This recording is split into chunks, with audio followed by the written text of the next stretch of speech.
گزارے کیسے زندگی، آؤ علماء سے پوچھ لیں، آئے جو مشکل پیش کوئی، آؤ علماء سے پوچھ لیں۔ الحمد للہ رب العالمین والصلاة والسلام على سید المرسلین، اما بعد فاعوذ باللہ من الشیطان الرجیم، بسم اللہ الرحمن الرحیم، الصلاة والسلام علیک یا رسول اللہ وعلى آلك وأصحابك يا حبيب الله، الصلاة والسلام عليك يا نبي الله وعلى آلك وأصحابك يا نور الله۔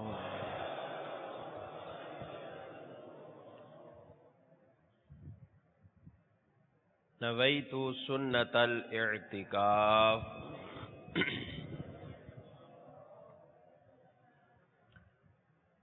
حضور اکرم رحمت عالم صلی اللہ تعالی علیہ وآلہ وسلم کا فرمان مبارک عظمت عالی شان ہے، تم اپنی مجلسوں کو مجھ پر درود پڑھ کر آراستہ کرو کہ تمہارا مجھ پر درود پڑھنا قیامت کے دن تمہارے لیے نور ہوگا۔ صلو علی الحبیب صلی اللہ تعالی علی محمد صلی اللہ علیہ وآلہ وسلم۔ قرآن مجید فرقان حمید میں اللہ تبارک و تعالی کا ارشاد ہے، ان السمع والبصر والفؤاد کل اولئک کان عنہ مسئولا، کہ بے شک قیامت کے دن آنکھ سے، کان سے اور دل سے ان کے بارے میں سوال ہوگا، پوچھا جائے گا۔ فرض علوم کا سلسلہ ہے۔ آج کے ہمارے اس بیان کا موضوع جن کا تعلق باطنی گناہوں میں سے ہے، اور یہ وہ امراض ہیں، یہ وہ گناہ ہیں، وہ برائیاں ہیں کہ جن کا علم سیکھنا بھی آدمی پر فرض ہے۔ نہ صرف علم سیکھنا بلکہ ان کے معالجات یعنی علاج کرنا، ان باطنی بیماریوں کو اپنے آپ سے دور کرنا، یہ بہت اہم اور ضروری حصہ ہے، کیونکہ باطنی گناہ وہ گناہ ہوتے ہیں کہ عموماً ظاہری علوم کی طرف تو توجہ ہوتی ہے، ان کے بیانات کا سلسلہ بھی ہوتا ہے، لیکن باطنی امور کے جن کے بارے میں اکثر و بیشتر ہمیں سننے کو کم ہی ملتا ہے، جن کے بارے میں عموماً نصابی کتب خالی ہوتی ہیں، چاہے وہ مدارس کی تعلیمات ہوں یا اسکول، کالج، یونیورسٹیز کی تعلیمات ہوں، ان میں ان کی طرف توجہ بہت کم یا نہ ہونے کے برابر ہے۔ اعلی حضرت امام احمد رضا خان علیہ رحمت الرحمن آپ فرماتے ہیں کہ باطنی گناہ مہلکات جو ہلاک کر دینے والے گئے، فرمائے ان کے بارے میں جاننا، ان کا علاج کرنا، یعنی ان سے اپنے دل کو پاک صاف کرنا، یہ بہت اہم فریضہ ہے، فرائض میں سے یہ ہے۔ دل کی صفات دو طرح کی ہوتی ہیں، اچھی صفات بھی ہوتی ہیں اور بری صفات بھی ہوتی ہیں۔ اچھی صفات آدمی کے اندر سخاوت ہو، آدمی میں اخلاص ہے، عاجزی ہے، انکساری ہے، توکل ہے اللہ پر، رحم دلی ہے، عفو درگزر کرنے کا ملکہ ہے، یہ اچھی صفات ہیں، اور ایک مسلمان کے لیے بڑی محمود اور مطلوب شرع یہ صفات ہیں کہ یہ اس میں ہونی چاہیے۔ بعض صفات وہ ہیں جو بری صفات ہوتی ہیں، اور بری صفات میں ریا ہے، تکبر، بخل، بدگمانیاں، ناشکری کرنا، اللہ کی ذات پر توکل نہ رکھنا، عجب یعنی اپنی خود پسندی میں پڑ جانا، حب جاہ و مرتبہ، عزت چاہنا، لوگوں کے دلوں میں اپنا مقام بٹھانے کے لیے اعمال یا کوششیں کرنا، تو یہ بری صفات کے کیٹیگری میں۔ تو آدمی کو اتنی پہچان ہونا ضروری ہے کہ وہ کم از کم ان باتوں کی علامات کو جانے، ان کی پہچان اس کو حاصل ہو کہ آیا کون سی صفات اس کے اندر پیدا ہو رہی ہیں، کون سی صفات اس کے اندر رس چکی ہیں، بس چکی ہیں، تاکہ وہ ان کی مطابقت سے ان کا علاج بھی کرے اور ان بری صفات کو دور کرتا رہے اور اچھی صفات کو اپنے اندر داخل کرنے کی کوشش میں لگا رہے۔ تو عموماً جب بیماری کا علاج ہوتا ہے تو آدمی تندرست ہوتا ہے، ٹھیک ہو جاتا ہے، صحیح ہو جاتا ہے جب بیماری کا علاج کیا جاتا ہے۔ تو چونکہ یہ باطنی بیماریوں کا بھی جب علاج ہوگا تو ضمن میں وہ اچھی صفات اس کے اندر خود بخود آتی جائیں گی۔ ریاکاری کا خاتمہ ہوگا، اخلاص اس کے اندر آ جائے گا، کہ ریاکاری کا خاتمہ تبھی ہوگا جب اخلاص کی دولت اس کو مل جائے گی۔ اسی طرح اور جتنی بیماریاں ہیں، تکبر کا خاتمہ ہوگا تو انکساری، عاجزی، اچھی صفت اس کے اندر آ جائے گی۔ تو بدگمانیاں ختم ہوں گی تو حسن ظن اس کے پاس آ جائے گا، اچھے گمان کرنا یہ آ جائے گا۔ تو یہ ایک چیز کا علاج کریں گے تو انشاءاللہ دوسری چیزیں خود بخود انسان کے اندر جو ہے وہ بستی رہیں گی، اور جب اچھی صفات اس طرح آتی رہیں اور دل پر اچھی صفات کا ہی غلبہ رہے تو انشاءاللہ دل بھی جو ہے وہ پاک رہے گا، صاف رہے گا۔ تو اس لیے باطنی گناہوں کو جاننا، ان کا علاج کرنا یہ بہت ضروری ہے۔ آج کے اس بیان میں مختلف فرض علوم کے کورس کے دوران ان باطنی گناہوں کے حوالے سے بھی، اخلاقیات سے متعلق بھی چند بیانات کا سلسلہ ہوا۔ آج ہم تکبر اور بدگمانی کے بارے میں کلام کریں گے اور ان کے علاج، علامات، یہ ہم سننے کی یہاں پر جو ہے وہ کوشش کریں گے۔ اللہ کریم کی بارگاہ میں دعا ہے رب تعالی ہمیں صحیح درست سن کر سمجھ کر اس پر عمل کرنے کی توفیق عطا فرمائے۔ تکبر کہتے کسے ہیں؟ تکبر کہتے ہیں خود کو دوسروں سے افضل جاننا اور دوسروں کو اپنی نظروں میں حقیر جاننا، خود کو اچھا، بہتر اور دوسروں کو حقیر جاننا، یہ تکبر کہلاتا ہے۔ اور تکبر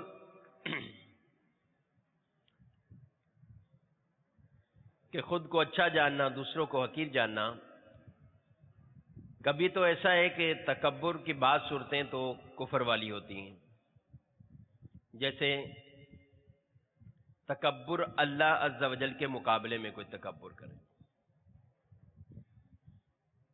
جیسا کہ فرعون کا تکبر قرآن مجید فرقان حمید میں اس کو بیان کیا گیا کہ اس نے کہا انا ربکم الاعلی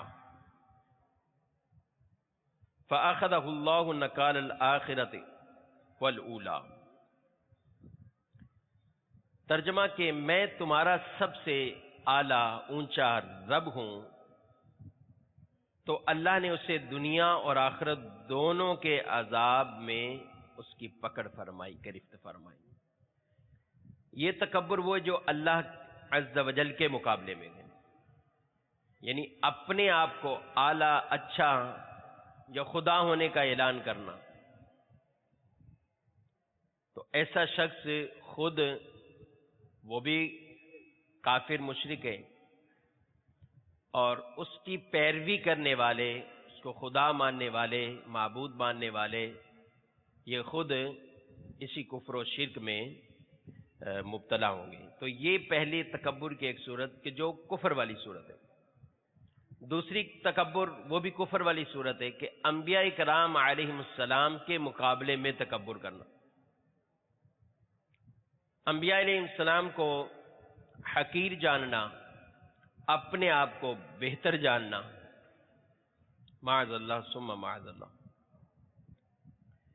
جیسے کفار کے بارے میں کہ کافروں میں سے کہ جنہوں نے نبی کریم صلی اللہ تعالی علیہ وآلہ وسلم کو حقیر جانا، حضور علیہ الصلوۃ والسلام کے بارے میں طرح طرح کی جو ہے وہ باتیں کی گئیں اور بد کلامی کی گئی. اس طرح حضرت آدم علی نبینا وعلیہ الصلوۃ والسلام، ان کے بارے میں حکم ہوا فرشتوں کو کہ سجدہ کرو. ابلیس شیطان مردود نے سجدہ نہ کیا. وجہ کیا بنی؟ سبب کیا بنا؟ تکبر. کہا کہ انا خیر منہ، میں ان سے بہتر ہوں، میں ان سے بہتر ہوں. اور اللہ کی بارگاہ میں کہنے لگا کہ میں بہتر ہوں، مجھے جو ہے وہ خلقتنی من نار و خلقتہ من طین، مجھے تو آگ سے بنایا گیا، اس کو مٹی سے بنایا گیا. تو یہ جو مٹی سے جس کو تخلیق کی گئی ہو، میں اس کے سامنے کیسے سجدہ کروں؟ تو سجدہ کرنے سے باز رہا، تو پھر وکان من الکافرین، کافروں میں سے ہو گیا، مردود ہو گیا، بارگاہ الہی سے دھتکارا گیا. تو یہ نبی انبیاء کے مقابلے میں تکبر والی. تیسری صورت وہ کہ اللہ اور اس کے رسول کے علاوہ مخلوق میں سے کسی پر تکبر کرنا، اپنے آپ کو اس سے بہتر سمجھنا، دوسرے کو حقیر جاننا، اپنے ہم پلہ برابری کے حوالے سے ناپسند جاننا. المختصر، اپنے آپ کو بہتر اور افضل جاننا اور دوسرے کو حقیر جاننا. یہ تکبر جو مخلوق کے حوالے سے تکبر ہے. یاد رکھیں کہ ہر انسان کو کوشش کرنی چاہیے کہ اپنے دل کو تکبر سے صاف کرے، پاک کرے. میرے پیارے آقا صلی اللہ تعالی علیہ وآلہ وسلم ارشاد فرماتے ہیں، جو شخص تکبر، خیانت اور دین یعنی قرض سے بری ہو کر مرے گا، وہ آدمی جنت میں داخل ہو جائے گا. اور تکبر ہونے کے حوالے سے ارشاد فرمایا گیا کہ جس کے دل میں رائی کے دانے کے برابر یعنی تھوڑا سا بھی تکبر ہو، وہ جنت میں داخل نہیں ہوگا.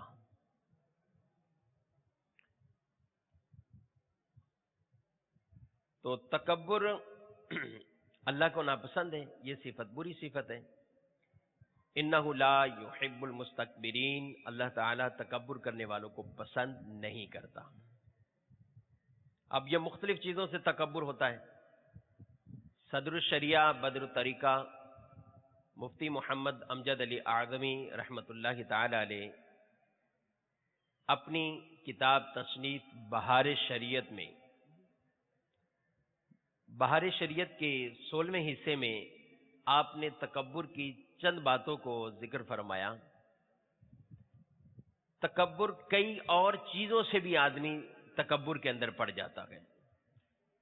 مثال کے طور پہ آپ نے فرمایا کہ اپنے مکانات کو خوبصورت سے خوبصورت بنانا، طرح طرح سے ان کو آراستہ کرنا، تزئین کرنا، اچھے ریشمی دیگر ایسے پردے لٹکانا، اور اس سے مقصود کیا ہے؟ مقصود اس سے یہ ہے کہ زینت ہے، آرائش ہے، تزین کرنا ہے۔ تو اس میں بھی آپ نے ایک وجہ سے جو ہے وہ کراہت بیان فرمائی، فرمایا کراہت ہے، اور کراہت کی وجہ یہ بیان جو ہے وہ کی گئی کہ عموماً ایسی چیزوں کی وجہ سے تکبر میں پڑ جاتا ہے۔ اس میں کراہت بیان کی کہ تکبر میں نہ پڑ جائے، اور جو پڑ ہی ان چیزوں کی وجہ سے تکبر میں جائے، یعنی ان کے اندر اگر اس کا مقصد تکبر ہے، تفاخر ہے، فخر کرنا ہے، دوسروں پر فخر کرنا مقصود ہے، تکبر کرنا مقصود ہے، تو فرمایا یہ عمل بھی ناجائز ہے۔ اور اگر یہ نہیں ہے، تکبر نہیں ہے، تو پھر بھی اس کو فرمایا کہ کراہت سے خالی نہیں ہے، مکروہ ہے۔ کیوں؟ اس لیے کہ یہ عموماً ابتداً تو ایسی چیز پیدا نہ ہو، لیکن آہستہ آہستہ اس میں مبتلا ہو جاتا ہے، تو اس لیے یہ اس سے بچتا ہی رہ گئے۔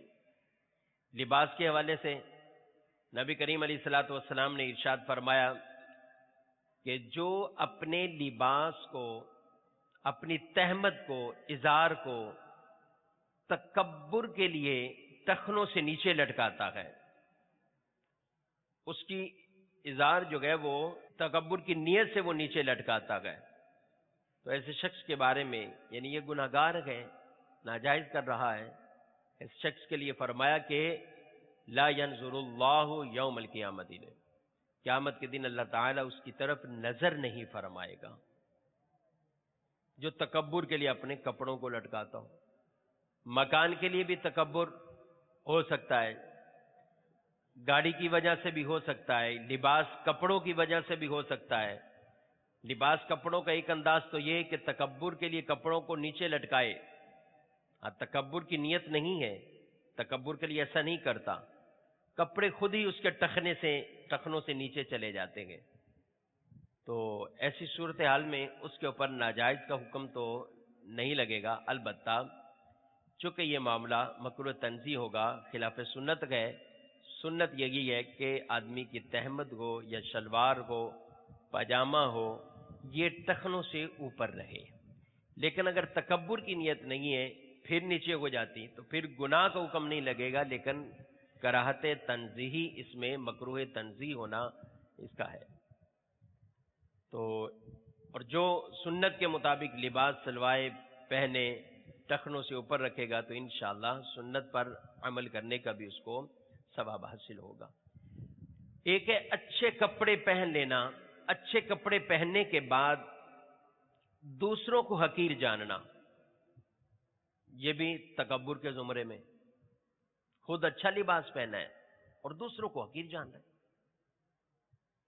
حالانکہ اچھا لباس پہننا یہ کوئی شرعاً منع نہیں ہے، اچھے مکان بنانا، حلال طریقے کے مطابق حلال اور جائز انداز طریقے اختیار کرتا ہوا آدمی مکان بھی بنائے، اچھی سے اچھی گاڑی استعمال کرے، اچھا سے اچھا لباس استعمال کرتا ہے تو وہ کرے، اللہ تعالیٰ نے دیا ہے خرچ کرے، اس کو خرچ کرے یا خرچ کرتا ہے تو اس پر کوئی حکم نہیں لگا سکتے جب اس کا ذریعہ آمدنی حلال ہے، جس چیز پہ لگا رہا ہے اس کی کوئی شرع کے اندر ممانعت نہیں ہے، اور جو طریقہ اپنایا جا رہا ہے اس میں کوئی ممانعت والا کام فعل نہیں ہے تو اس کو کیسے منع کیا جا سکتا ہے؟ نہیں منع کر سکتے، جائز ہے۔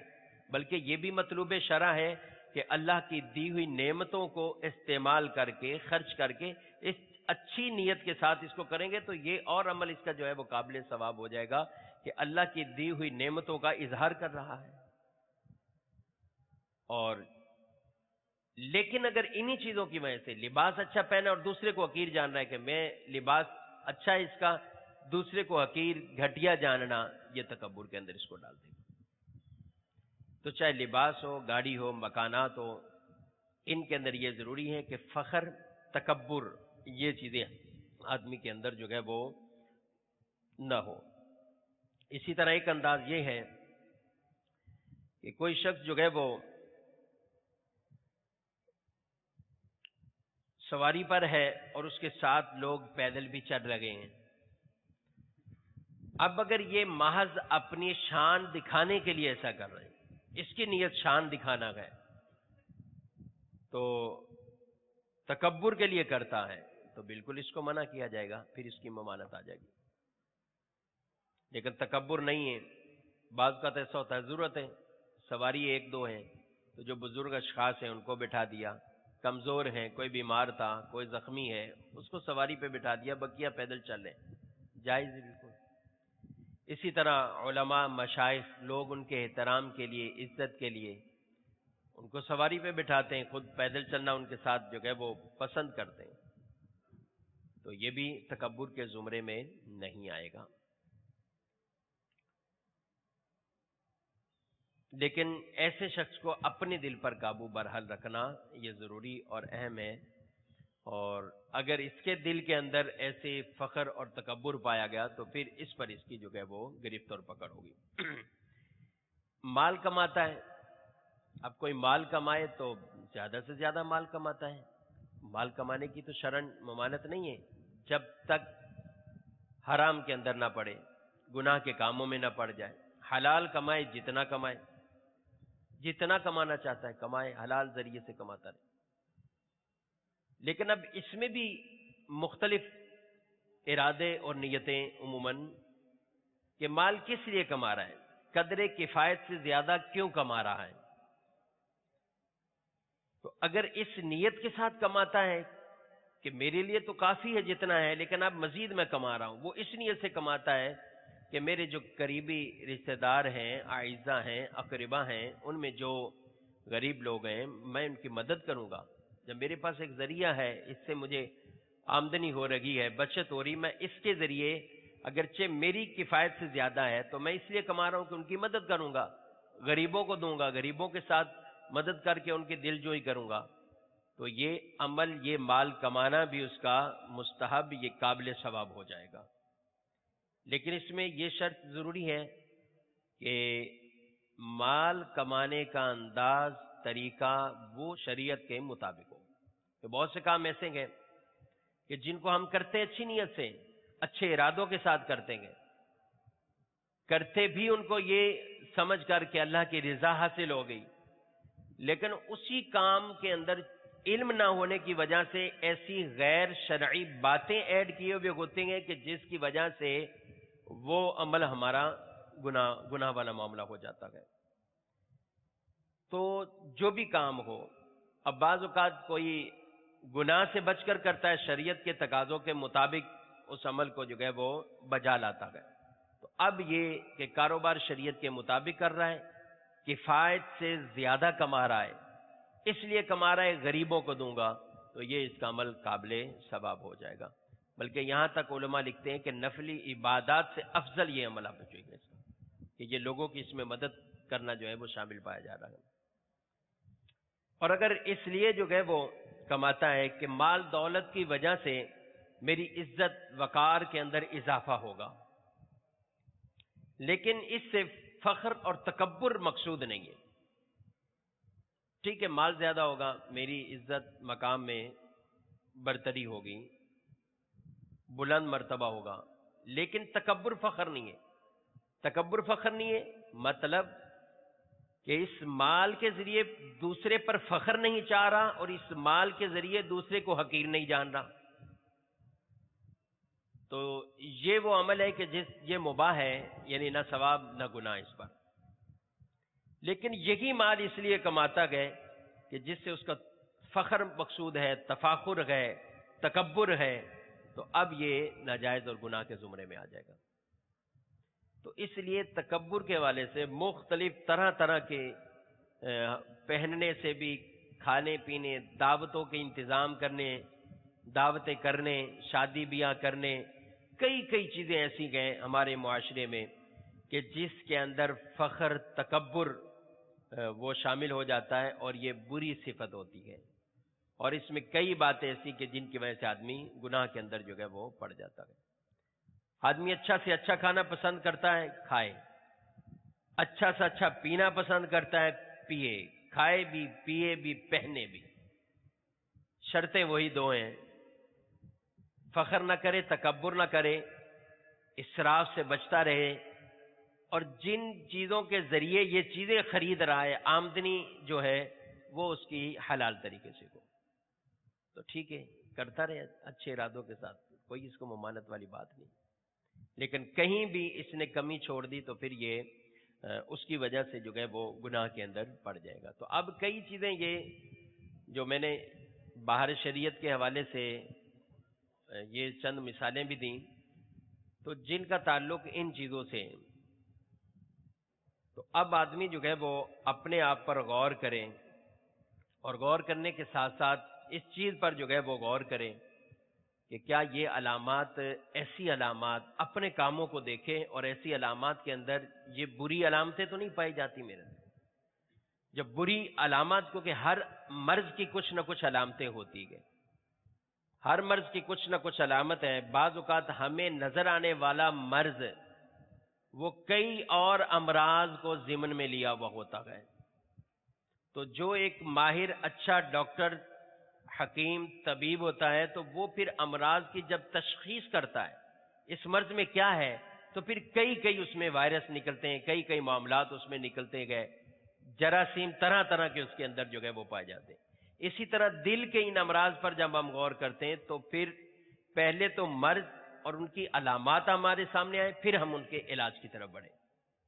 تو اب ہم اپنے چلنے پھرنے، کپڑے پہننے، گاڑی استعمال کرنے، مکانات، دیگر ان چیزوں سے جو ہے وہ ہم علامات کے ذریعے یہ پہچاننے میں کامیابی ہمیں ہوگی کہ ہم واقعی ہی ہمارے اندر یہ علامت، تکبر کی علامت پائی جاتی ہے کہ نہیں پائی جاتی۔ ایک مثال کے طور پر کوئی آدمی یہ تمنا رکھتا ہے، یہ خواہش رکھتا ہے کہ میری تعظیم کی خاطر لوگ جو ہے وہ کھڑے رہیں، بادب جو ہے وہ کھڑے رہیں، تاکہ میرا مقام مرتبہ دوسروں پر ظاہر ہو۔ اس ارادوں کے ساتھ جب تک میں کھڑا ہوں لوگ کھڑے رہیں، کسی مجلس میں جائیں تو لوگ فوراً کھڑے ہو کر استقبال کریں، بیٹھے بیٹھے استقبال نہ کریں۔ گھر پہ آؤں تو میرے استقبال کے لیے بھائی کھڑے ہو جائیں، میرے استقبال کے لیے فلاں کھڑے ہو جائیں۔ تو یہ وہ ایک علامت ہے جس کے بارے میں ہم خود اپنے اندر غور کریں کہ کیا میرے اندر یہ علامت تو نہیں پائی جاتی، کیونکہ ظاہر ہے باہر تو کوئی بھی نہیں کھڑا ہوگا، لیکن جب گھر میں جاتے ہیں تو گھر میں گھر کے حوالے سے بھی تکبر پیدا ہو سکتا ہے۔ میرے بھائی استقبال کے لیے نہیں کھڑے ہوئے، دوسرے نہیں کھڑے ہوئے۔ اب اس پہ غور کریں، اس علامت پر، اور اس بات کو بھی دیکھیں، رسول اللہ صلی اللہ تعالیٰ علیہ وسلم ارشاد فرماتے ہیں جس کو یہ خوشی ہو کہ لوگ میری تعظیم کے لیے کھڑے رہیں، وہ اپنا ٹھکانہ جہنم میں بنا لے۔ اس کے لیے جو ہے وہ ٹھکانہ جہنم کا ہے، جس کو یہ خوشی ہوتی ہے کہ لوگ میری تعظیم کے لیے کھڑے رہیں، جس کو یہ طلب ہوتی ہے لوگ میری تعظیم کے لیے کھڑے رہیں۔ بلکہ یہاں تک کہ نبی کریم صلی اللہ تعالیٰ علیہ وسلم ایک مرتبہ تشریف لائے تو صحابہ کھڑے ہوئے تو ارشاد فرمایا اس طرح نہ کھڑے ہوا کرو جیسے عجمی کھڑا ہوا کرتے گئے کہ ان میں بعض کی تعظیم کرتے گئے، تو ایسا نہ کرو۔ یہ علامت دیکھیں، اس کو پہچاننے کی کوشش کریں کہ کہیں تکبر کی آفت کے اندر تو نہیں پڑا۔ حال بتا یہ ہے اس کے لیے کہ جو آ رہا ہے، لیکن کسی کے عزت عظمت کو اللہ تعالیٰ نے لوگوں کے دلوں میں ڈال دیا، اور لوگ محبتاً احتراماً ان کے لیے کھڑے ہوتے گئے، تو یہ اب اس کے اندر ممانت والی بات نہیں ہے. کوئی عالم آتے ہیں، پیر صاحب آتے ہیں، کوئی اور ذی مرتبہ دینی طور پر ان کا مقام ہے، مرتبہ ہے، لوگوں کو ان سے کوئی دنیاوی کوئی مقاصد نہیں ہوتے، چاپلوسی نہیں ہے ان کی، اس لیے کہ یہ عالم دین ہے، ان کو علم کی زینت حاصل ہے. ان علماء کی، مشائخ کی، پیران اعظام کی، ان کی تعظیم کے لیے لوگ کھڑے ہوتے گئے. تو یہ ان کا کھڑا ہونا جائز اور اچھا عمل ہے، اور اپنی اچھی نیتوں ارادوں پر وہ ثواب کے بھی حقدار ہوں گے. لیکن اس کے لیے ضرور حکم ہے کہ جو آ رہا ہے، جس کا ایسا استقبال ہو رہا ہے، وہ اپنے دل کو کس طریقے سے جو ہے وہ یہاں پر سنبھالے گا. ایک اور علامت کہ کہیں آتے جاتے یہ خواہش کرنا کہ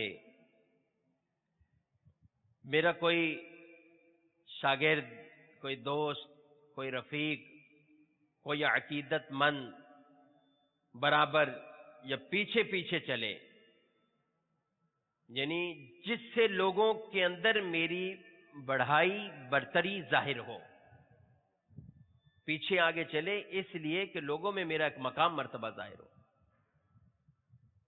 تو یہ جو اپنے ساتھ یوں چلنے کا انداز جو ہے وہ پسند ہے، لوگوں کو پتہ چلے کہ یہ فوکس ہو کہ یہ آدمی جس کی تعظیم کی جا رہی ہے، اور اس کو خود یہ پسند ہے کہ میرے ساتھ ایسا معاملہ کیا جائے. تو حضرت سیدنا ابو درداء فرماتے ہیں جب تک کسی آدمی کے پیچھے چلنے والے ہوں تو اللہ تعالی سے اس کی دوری میں اضافہ ہوتا رہتا ہے. تو اس میں بھی وہی جو میں پہلے عرض کر چکا ہوں کہ کوئی آدمی خود نہیں بلکہ لوگ اس کی چاہت نہیں ہے، لیکن لوگ اس کی طلب میں رہتے ہیں، اس طرح رہتے ہیں اور محبت سے اس کا استقبال کرتے ہیں یا کہیں چھوڑتے گئے، تو اس میں حرج والی بات نہیں ہے. حال بتا کبھی ایسا ہوتا ہے کہ اس کو خود یہ چاہت ہوتی ہے، لیکن کس لیے ہوتی ہے؟ وہ اکیلے جانے سے گھبراتا ہے، کسی جگہ پر اس کو ڈر لگتا ہے، گھبراتا ہے، اب چاہتا ہے میرے ساتھ 2-3 ہو، میں اس جگہ پہ پہنچ جاؤں. تو یہ بھی جائز عمل ہے، اس میں بھی کوئی مذاکرے والی باتیں نہیں ہے. اسی طرح دشمن سے خوف ہے، کسی کی اذیت پہنچنے کا خوف ہے، تو یہ چاہتا ہے کہ میرے ساتھ 2-4 چلیں، تو اس میں بھی کوئی ممانعت والی بات نہیں ہے. لیکن پھر وہی اہم بات کہ جس کے ساتھ چلا جا رہا ہے، جس کا استقبال ہو رہا ہے، اس کو اس حوالے سے خود جو ہے وہ سوچنا ہے اور اس حوالے سے خود اس کو دیکھنا ہے. ایک اور علامت یہ ہے کہ کسی سے ملاقات کے لیے خود چل کر جانے میں ذلت سمجھے اور اس بات کو پسند کرے کہ لوگ میرے پاس آئیں، میں لوگوں کے پاس نہ جاؤں، لوگ میرے پاس آئیں. اس بارے میں ہم خود جو ہے وہ غور کریں کہ اگر ایسا مرض پیدا ہوا ہے تو کیوں پیدا ہوا ہے، کس وجہ سے پیدا ہوا ہے. اور بعض اوقات اپنی دینی یا دنیاوی مصروفیات کے پیش نظر کوئی کسی کے پاس نہیں جاتا، اس میں حرج نہیں ہے، لیکن کسی کے پاس جانے کے لیے ذلت سمجھے، کسی کے پاس جانے کے لیے ذلت سمجھے، اور تو یہ پھر برائی کے اندر پڑے گا. یہ وہ علامت جو ہے وہ پائی جاتی ہے. عام مصروفیت ہے، نہیں جاتا، اس وجہ سے کسی کے پاس نہیں جاتا، یا اس لیے لوگوں کے پاس نہیں جاتا کہ میں ان کی مجلس میں بیٹھوں گا، وہاں تو غیبتوں میں پڑ جاؤں گا، وہاں میں لوگوں کی جو ہے وہ برائیوں میں پڑ جاؤں گا، فضولیات میں پڑ جاؤں گا، لغو کاموں میں پڑ جاؤں گا، اس لیے لوگوں کے پاس جانے کو پسند نہیں کر رہا. تو ٹھیک ہے، اچھی بات ہے، اس میں تو کوئی معاملہ نہیں ہے، یعنی یہ اچھی بات ہے. ایک علامت یہ ہے کہ کسی کم تر آدمی، بظاہر جو کم تر لگ رہا ہے، اس کے پاس میں بیٹھ جانے سے آدمی کو تکبر آئے کہ یہ میرے پاس کیوں بیٹھ گیا، یہ گھٹیا آدمی ہے، کم تر آدمی ہے، یہ کیوں میرے پاس بیٹھا ہے، یہ ناگوار گزرے، اس کو خود کو افضل سمجھ رہا ہے، اس کو کم تر حقیر سمجھ رہا ہے. تو یہ بھی جو ہے وہ تکبر کے اندر داخل ہے، تکبر کی علامات میں سے کہ بنی اسرائیل کے ایک آدمی عابد، بہت بڑا عبادت گزار تھا، عبادت میں مشغول تھا، عبادتیں کر رہا تھا، یہاں تک اتنا بڑا مقام مرتبہ کہ بادل اس کے اوپر سایہ فکر رہتا، ایک آدمی گناہگار آدمی، اس نے دیکھا جاتے ہوئے کہ یہ اللہ کا نیک بندہ، سب دھوپ میں اور اس کے اوپر بادل ہے. اس کے دل میں ارادہ پیدا ہوا میں بھی توبہ کر لوں، اس کے پاس بیٹھ جاؤں، کوئی اچھے عمل مجھے بھی توفیق ہو جائے گی. وہ اس کے پاس گیا، جا کر بیٹھ گیا. اس عبادت گزار نے کہا کہ تم جو گئے وہ میرے پاس آ کے بیٹھ گئے، زمانے کا بدترین آدمی، گناہگار آدمی، اور میرے پاس آ کر جو ہے وہ بیٹھ گئے، چلو یہاں سے جاؤ. اس کو دھتکار دیا، نکالا اس کو اپنے پاس سے. تو جب وہ شخص چلا تو وہ بادل جو سایہ کیا ہوا تھا عبادت گزار پر، اب اس گناہگار آدمی کے ساتھ بادل بھی چلنے لگ جاتا ہے. اور اس وقت کے نبی کے لیے اللہ کی طرف سے حکم آتا ہے کہ ان دونوں سے کہہ دیں کہ یہ اپنی عبادتوں کا آغاز شروع سے کریں، کیونکہ عبادت گزار کی عبادت کو تکبر کی وجہ سے ختم کر دیا گیا ہے، غارت کر دیا گیا. اور اس گناہگار کی اس نیت اور عاجزی کی وجہ سے، اور اس اچھی نیت اور ارادے کہ میں اب نیکی کی طرف آ جاؤں، اللہ نے اس کے گناہوں کو معاف فرما دیا ہے. دونوں شروع سے عبادت کریں. اب دیکھیے آپ، ایک ہلکا سا انجام، یعنی بظاہر عمل چھوٹا سا لگ رہا ہے، کتنے سالوں کی عبادت جو ہے وہ اپنی رائے گا اور ضائع اس نے کر دی. تو اس لیے آدمی اپنے پاس کسی دوسرے کو بیٹھنے سے یہ تکبر کرے کہ یہ کون سا آدمی جو ہے وہ میرے پاس آ کر بیٹھ گیا ہے. لوگ آج غریب کے پاس بیٹھنا پسند نہیں کرتے. کیوں نہیں پسند کرتے؟ وجہ یہ ہے، سبب یہ ہے کہ ان کو حقیر جانتے ہیں، تو یہ تکبر میں پڑتے. رشتہ داروں کے رشتہ دار ہوں گے، وہ غریب رشتہ دار ہوگا، امیر رشتہ دار ہوگا، دونوں کے معاملات میں بہت بہت فرق ہوگا. ان سے ملاقات، ان سے تعلقات، یہ سب معاملات. سگی بہنیں ہوں، بعض بہنوں کی شادی امیر گھرانے کے اندر ہوگی، بعض بہنوں کی شادی غریب کے اندر ہوگی. ہے بہنیں ہیں، قریبی رشتہ ہے، لیکن اس کے باوجود آدمی ان سے پھر ملاقات، ان کے طریقہ کار میں کئی فرق آ جاتا ہے. امیر کو جو ہے وہ کلام کرتا ہے تو کسی اور انداز سے، غریب سے تو کسی اور انداز سے. تو یہ غور کرتا رہے، ان علامات کو دیکھتا رہے. اگر یہی فخر تکبر والی اس کے اندر یہ علامت پیدا ہوتی ہے تو بالکل یہ قابل گرفت علامت ہے. ایک یہ ہے کہ کسی کو حقیر جانتے ہوئے سلام میں پہل نہ کرنا، اور یہی توقع رکھنا لوگ مجھے سلام کرتے رہیں، لوگ میرے پاس آتے رہیں، سلام کرتے رہیں، پیش ہوتے رہیں. یہ حقارت کی وجہ سے کسی سے سلام نہیں کرتا. یہ بھی ان علامات میں سے ایک علامت پائی جاتی ہے. سلام کرنا تو مسافہ نہ کرنا. اس لیے مسافہ نہ کرنا حقیر جانتے ہوئے میں اس کے ساتھ ہاتھ نہیں ملاؤں گا. تو یہ بھی اگر حقیر جان کر یہ عمل کرتا ہے، یہ اس کو جو ہے وہ تکبر میں ڈالے ہوئے. اس طرح کی کئی چیزیں ہیں، اگر ہم ان کو غور کرتے رہیں، جو یہ علامات چند ایسی جو ہے وہ پائی جاتی. کسی کی نصیحت کو قبول نہ کرنا، مشورہ نصیحت کو قبول نہ کرنا، اور اپنی نصیحت اور مشورے کے بارے میں یہ رکھنا کہ یہ بس اس کو فوراً قبول ہی کرے. اپنا مشورہ قبول کرے، مشورہ قبول نہ ہوا ناراضگی کا اظہار کرے، منہ پھلائے.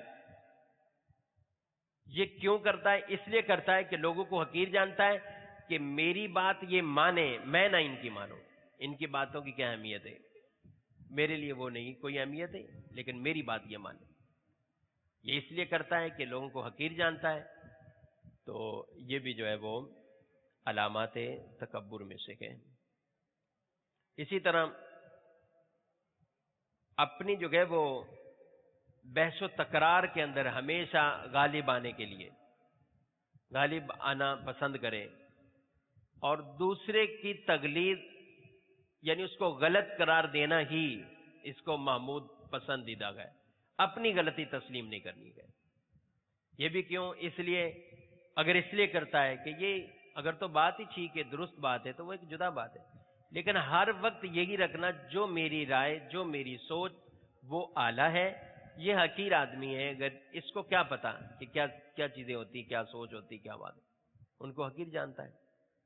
تو یہ بھی تکبر کی جو ہے وہ وبا کے اندر جو ہے وہ پڑا ہوا ہے. کسی کو حقیر جان کر اس کے حقوق کی ادائیگی کے اندر جو ہے وہ سستی کرنا، حقیر جانتا ہے اس لیے حقیر جان کر اس کے حقوق پورے نہیں کرتا. کیا کر لے گا یہ غریب آدمی؟ مزدور ایک سیٹ کا کیا کر لے گا؟ نوکر ایک سیٹ کا کیا کر لے گا؟ ملازم آدمی اپنے جو ہے وہ سیٹ کا، سپروائزر کا، یا اس بڑے جو ہے وہ درجے والے کا یا بڑے افسر کا، وہ سمجھتا ہے کہ یہ کیا کر لے گا میرا، تو یہ اس کو حقیر جان کر ہی اس کے حقوق جو ہے وہ پورے نہیں کر رہا. تو یہ اس طرح کی جو ہے وہ کئی چیزیں ہیں، اگر آپ ان کو دیکھیں تو یہ علامات تکبر ہیں. تکبر کی جس کے اندر جو ہے وہ نمایاں علامات جو ہیں وہ پائی جاتی ہیں. کبھی ایسا بھی ہوتا ہے کہ تکبر کے انداز سے آدمی چہرے کے، جسم کے، ہاتھوں کے، پاؤں کے حرکات و سکنات سے تکبر ظاہر ہوتا ہے. بظاہر یعنی اس کی بات کی، اس نے بات کر کے اپنے آپ کو منہ پھلایا، ٹیڑھا جو ہے وہ اپنے آپ کو بٹھایا، فخریہ انداز، تکبرانہ انداز سے بیٹھنا، اس کا تکبرانہ انداز سے چلنا، اترانا، تو یہ وہ انداز ہے جس سے تکبر جو ہے وہ ظاہر ہوتا ہے. اور بعض اوقات یہ ہے کہ تکبر کے کلمات کو اپنی زبان سے بول دینا، دوسرے کو واقعی گھٹیا بتانا، جاہل بتانا، اس دوسرے آدمی کو حقیر جاننا اور بتانا، یہ زبان سے بول دیتا اس کو.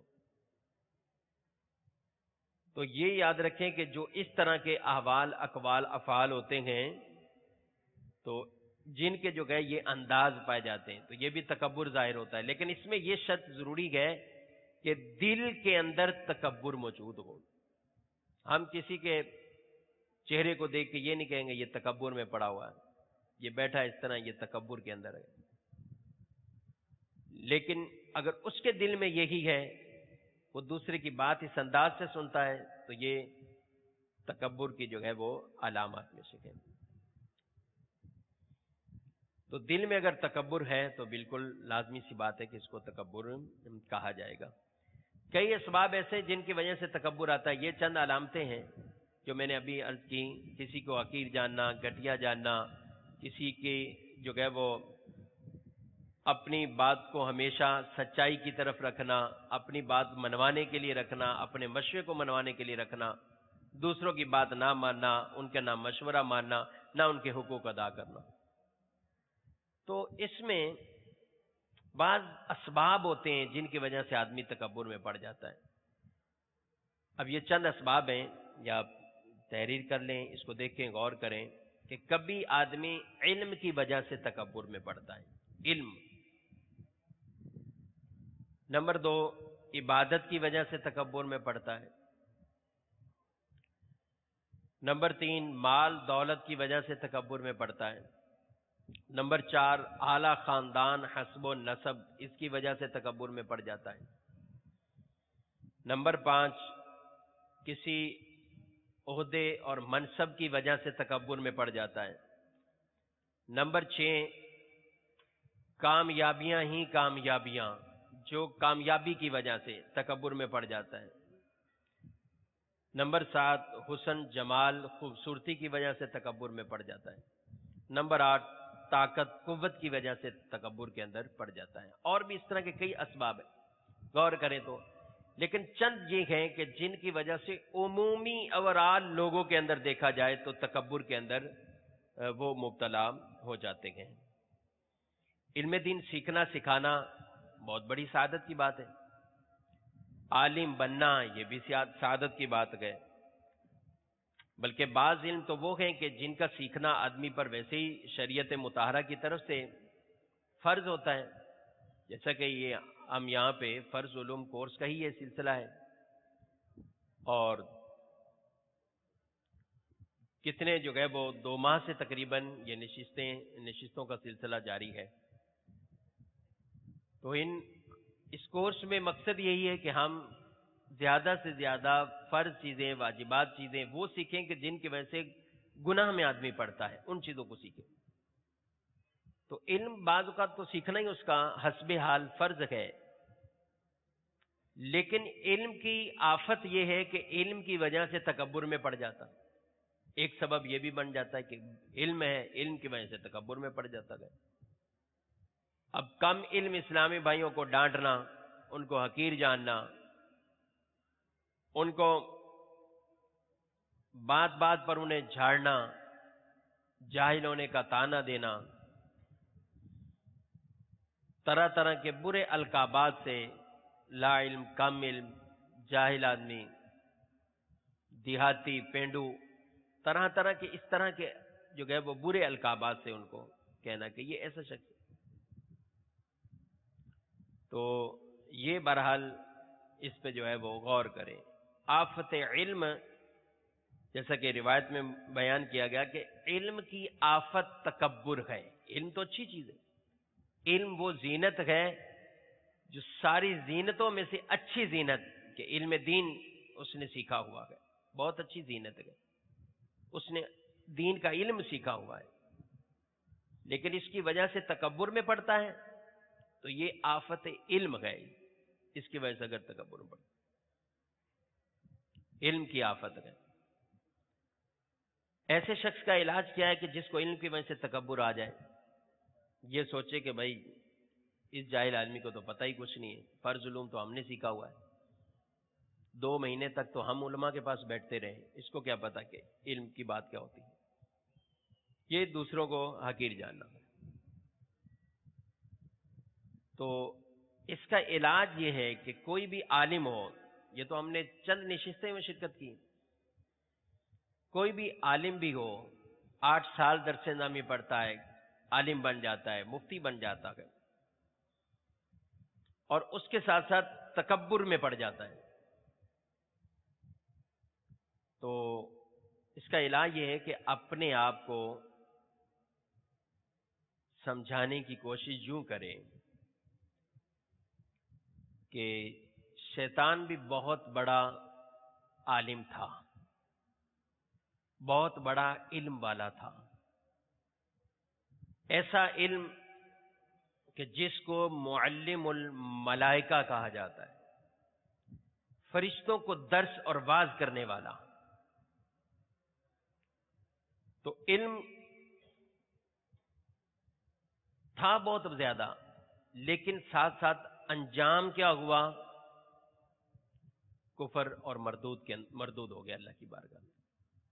تو علم رکھنے والے اشخاص اللہ سے اپنے آپ کو ڈراتے ہوئے، اور علم والے جو علم ہونے کے باوجود بھٹک گئے، راستوں سے نکل گئے، ان کی طرف توجہ کریں. وہ بھی تو علم تھا، ان کے پاس بھی تو علم. کتنے جو ہے وہ ایسے گئے کہ جو علم ہونے کی وجہ سے علم، اتنا علم جو ہے وہ زیادہ ہو گیا کہ اپنے علم پر ایسا فخر تکبر ہوا کہ اپنے آپ کو ہی بہت بڑا سمجھا، بقیہ کو کچھ نہ سمجھا. بھٹک گئے، راستوں سے گمراہ ہو گئے. شیطان کو دیکھو تو مردود ہو گیا. تو اس لیے علم والا اپنے آپ کو یہ چیزیں سمجھانے کی کوشش کرے. علم سے تکبر ہے تو ان چیزوں کے ذریعے اپنا علاج کرے. ان لوگوں کے بارے میں پڑھے کہ جو علم کی وجہ سے اپنے آپ کو جنہوں نے جو ہے وہ تباہ کر لیا. علم سیکھنا اپنی جگہ اچھی بات ہے، لیکن علم کی وجہ سے اس میں پڑ گیا تو یہ پھر گناہ اور ہلاکتوں کے اندر پڑ گیا ایسے شخص. دوسری، علم کے حوالے سے کہ یہ تو بظاہر علم ہے، علم پر عمل کا جب سوال ہوگا قیامت کے دن تو میں نے کیا جواب دینا ہے؟ علم پر عمل کا سوال ہوگا، جب اپنے علم پر کہاں تک عمل کیا، تو خود سوچے، اپنے آپ کو سمجھائے کہ میرے پاس علم ہے، میرا عمل کیا ہے، میرا کردار کیا ہے. تو یہ سمجھائے. تو جب اس طرح سمجھائے گا اپنے آپ کو تو یہ پھر اس میں اس کو کامیابی ملے گی، عاجزی آئے گی، انکساری آئے گی، تکبر کا خاتمہ ہوگا. دوسری بات، دوسرا سبب کہ عبادت کی وجہ سے تکبر آنا. دوسرا سبب کیا ہے؟ عبادت کی وجہ سے تکبر آنا. اب کوئی آدمی عبادات کرتا ہے، فرائض پڑھتا ہے، فرائض پڑھنے کے ساتھ ساتھ تہجد پڑھ رہا ہے، نوافل پڑھ رہا ہے، اشراق چاش پڑھ رہا ہے، یا دیگر وظائف پڑھ رہا ہے، روزانہ سب اوراد جو وظائف کے اس کو پڑھنے چاہیے وہ پڑھتا ہے، اس میں ٹائم دے رہا ہے، ادھر لگا ہوا ہے. اسی طرح اور کوئی نیکیاں کرتا ہے، نیک اعمال کے اندر مشغول ہے. مثال کے طور پہ بڑھ چڑھ کر مدنی کام کے اندر حصہ لیتا ہے، مدنی کام کرتا ہے. اس طرح کے معاملات یعنی نیکیاں اس کی زیادہ ہے، عبادتیں کرتا رہتا ہے. لیکن اپنے عبادت کی وجہ سے اپنے آپ کو بڑا سمجھ لیتا ہے کہ میرا مقام مرتبہ بہت بڑا ہو گیا. یہ دوسروں کو حقیر جانتا ہے، ان کی ذلت کرتا ہے، اشاروں سے کنایوں سے اس چیزوں کا اظہار کرتا رہتا ہے. اپنے وہم و گمان میں سوچتا ہے میں اس سے بڑا اچھا ہوں، یہ تو تہجد بھی نہیں پڑھتا، میں تہجد پڑھ لیتا ہوں، میں نوافل اتنے کثرت سے پڑھتا ہوں، تلاوت اتنی پڑھتا ہوں، اتنی منزلیں جو ہے وہ قرآن شریف کی پڑھ لیتا ہوں، اتنے نفلی روزے رکھتا ہوں. ان عبادات کی وجہ سے لوگوں پر فخر جتاتا ہے، لوگوں پہ فخر کرتا ہے، لوگوں کو حقیر جانتا ہے. تو یہ شخص بھی تکبر کی جو ہے وہ یعنی یہ بدترین تکبر کی یہ صورت ہے کہ آدمی عبادت بھی کرے اور عبادت کر کے تکبر میں پڑ جائے. اور عبادت کر کے تکبر میں پڑا اور پھر اس کا انجام آپ نے ابھی میں نے آپ کو مثال میں سمجھایا کہ بنی اسرائیل کے اس عابد کی کس طرح عبادت کو اللہ تعالیٰ نے رائگاں اور ضائع فرما دیا ہے. اب ایسے شخص کا علاج کیسے ہو؟ تو اس کا علاج یہ ہے کہ یہ جس بات کو دل میں بٹھایا ہوا ہے کہ میری عبادت کی وجہ سے میرا مقام مرتبہ بہت بلند ہو چکا ہے، تو یہ ایک بات تو پہلے یہ غور کریں. اس کا علاج یہ ہے پہلے اپنا یہ ٹیسٹ کروائے کہ آیا واقعی ہی جس نے عبادت کی ہے وہ درست عبادت کی ہے. پہلے تو یہ دیکھیں. میں نماز پڑھنی ہے تو نماز کی بھی تو اتنی شرائط ہے، نماز کی اتنی شرائط ہیں، نماز کے اتنے فرائض ہیں، نماز کے اتنے واجبات ہیں. شرائط، فرائض، واجبات، ان چیزوں کو دیکھنا اس نے، ان چیزوں کو اس نے غور کرنا ہے کہ آیا واقعی میرے پاس اتنا علم تھا کہ میں نے ان چیزوں پر عمل کرتے ہوئے واقعی اس پر عمل کر لیا، نماز کو درست طریقے سے پڑھ لیا، شرائط واجبات کے ساتھ میں نے اس نماز کی ادائیگی کی ہے.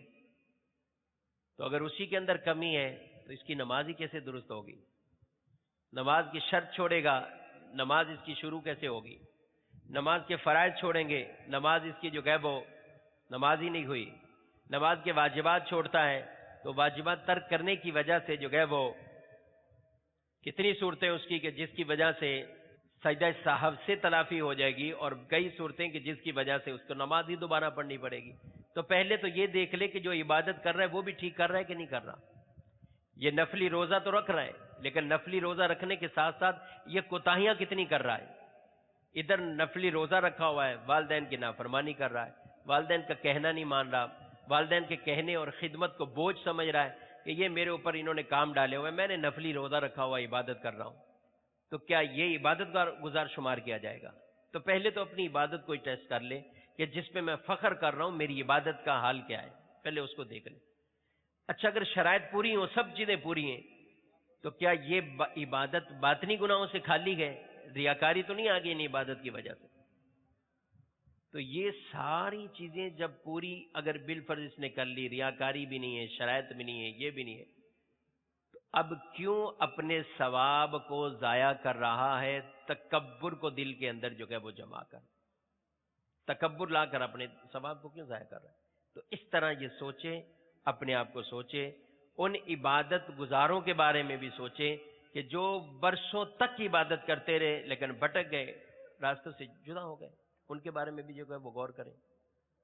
بلعم بن باورا، جس کے بارے میں قرآن مجید فرقان حمید میں وَلَوْ شِئْنَا لَرَفَعْنَاهُ، اگر ہم چاہیں تو اسے اٹھا لیں، لیکن کیا ہوا؟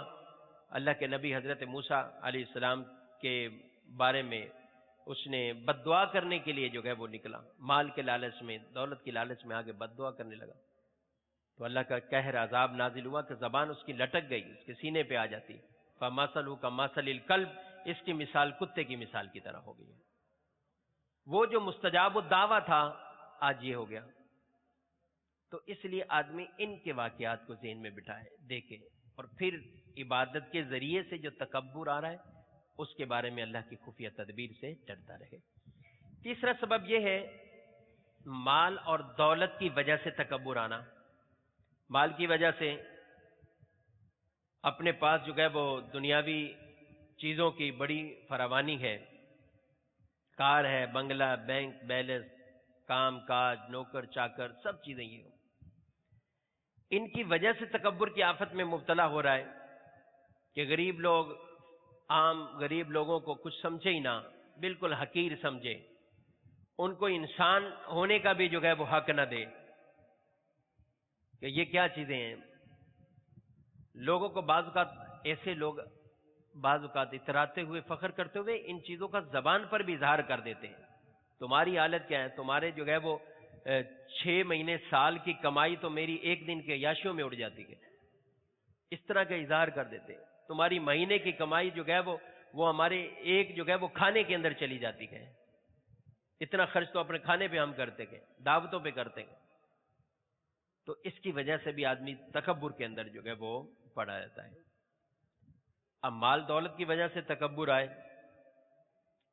تو اس کو بھی اس بارے میں ضرور جو ہے وہ سوچنا ہے، علاج کرنا ہے. کیسے علاج کریں؟ سوچیں کہ مجھ سے پہلے بھی کتنے کتنے بڑے مالدار لوگ آئے، لیکن آج وہ کہاں ہیں؟ دنیا سے چلے گئے، زمین میں، قبر میں. کیا ساتھ کچھ لے کر گئے؟ کچھ نہ لے گئے.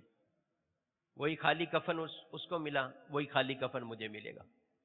ایک تو اس طرح اپنا علاج کرے، مال و دولت کی وجہ سے جو تکبر آ رہا ہے اس کا علاج کرنے کی کوشش کرے. دوسرا یہ ہے کہ مال کے زوال کے بارے میں معاشرے کے اندر زندہ لوگوں کو دیکھے، اپنے خاندان میں دیکھے، اپنے رشتہ داروں میں دیکھے، اپنے معاشرے میں دیکھے کہ فلاں اتنا امیر تھا، آج اس کی کیا حالت ہو گئی، کس وجہ سے اس کا مال تباہ ہو گیا، آگ لگ گئی. کروڑوں کے مالک ہوتے گئے، لیکن اب کیا ہے؟